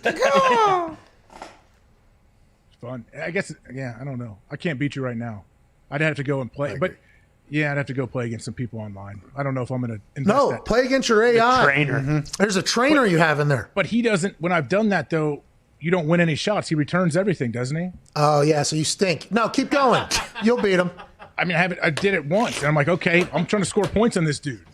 Yeah, you'll beat him, though. You'll get to the point where you beat him. And also turn him down a little bit. Make him worse. You can slide him from like legendary, world-class, hard, medium, easy. Okay. I don't fuck around with the world-class up there. No way. Because it is like what you say, where ridiculous. They just bury you the entire time. I am in legendary, but I am not in world-class yet. I'm in legendary. But you can get in like 200 quick in your serve. You're serving the entire time, so you're practicing your serve. I mean, it is the way to get better. And then you can even put it in a target. Like, for instance, if your backhand is the only shot you hit, right? You hit that little. I don't want to hit my backhand. You just kept hitting it to me. That was the only shot you did, though. You just kept doing this thing. You did like the chop. Because you never hit it to my forehand. My forehand's my strength. Don't tell your game plan, AJ. I don't care. AJ, you got to rotate around the table. Is that why I was going over there? Oh, yeah. I'll give you my whole playbook, bud. I'll give you everything I have. Listen, my backhand wasn't great because in real life ping pong, I tossed the paddle to my left hand. Yeah. Okay? 2 forehands. And I was good. I was a rather good one. So in the Oculus, if you have a bad backhand, you got to go in there and you can put the target for your trainer person just to hit it back to one area. And you just go to your backhand or whatever. My backhand's, it's good. It'll get a win for sure. It could get better. I'm still training it in there. But I'll tell you what, I am not scared to do a jump twist forehand whenever somebody unloads on the backhand, though. You know what I mean? Get the gun back into the place. Yeah, I witnessed that a few times. I'll do that in real life too, and it does not always work. And then when you hit the table with your hips, the whole thing moves. Everybody's like, why do you got to do that? So I was trying to get the forehand, Yeah. A little showtime, pal. A pivot. All right, we got to get out of here. I'll play tonight, AJ, if you want to get in there. You going to be in there tonight? Send me a text. I'll see. We won't stream it, though. It'll just be Rocky Apollo. Is that what happened? Yeah, basically. I ain't hitting no bell. Who's Rocky? Who's Apollo? You figure that one out. You're the guy that loses. So, Connor, I would love to watch you interact with just just normal humans going to like a normal job. Oh, like at the office? Yeah, like Hey, at it's a the good day, isn't it, cubicle. Connor? Shut the fuck up. I couldn't even imagine. Yeah, that was one summer of my life. Said about 5 words in there. Hey, this dude done construction before, too. That's right. Now, that was a good time. I can rip cigs all day and throw brick. I don't Boston care. sand and gravel. Yeah. I'm down for that. I'm not sitting in a goddamn office. By the way, that's where, like Blake Bortles said, if I was in the NFL, I'd be a construction worker ripping, what do you say? Darts. Ripping Darts. Darts. NFL was third for me. That was the third option. For you. After cigs and construction, yeah. And this, obviously. Well, this is one, yeah. This has become a job now. Of course. Which is outrageous. Yeah. Still fake. Really still fake. Absolutely outrageous. Let's get out of here. All right. We appreciate everybody. Hammer Don starts in 7 minutes. To lead off that show, it'll be Tone Diggs. Gumpy, who just hands out free money with his soccer bets. The best. Just hands them out. I hit a 3-team parlay, made a few grand this weekend. Never watched a soccer game ever. Just woke up because Gumpy told me who to bet on. Easy money. And then Michael Lombardi, a man who has forgotten more football than this entire office, not AJ, but this entire office has ever learned. The guy is unbelievable. I will be joining moments into that show after I go to the bathroom and eat something because the fast has ended. Okay, now it's time to eat. I got to get for it. But thank you, AJ. We'll see you tomorrow, bub. Super Bowl Tuesday. It's a big one. Sounds good. Happy birthday, Nick. Happy birthday, Nick. Happy birthday, Nick. Happy boy, Nick. All right, that's the show. Commenters, we appreciate the howdy. We'll see you tomorrow. Be a friend, tell a friend. Cheers.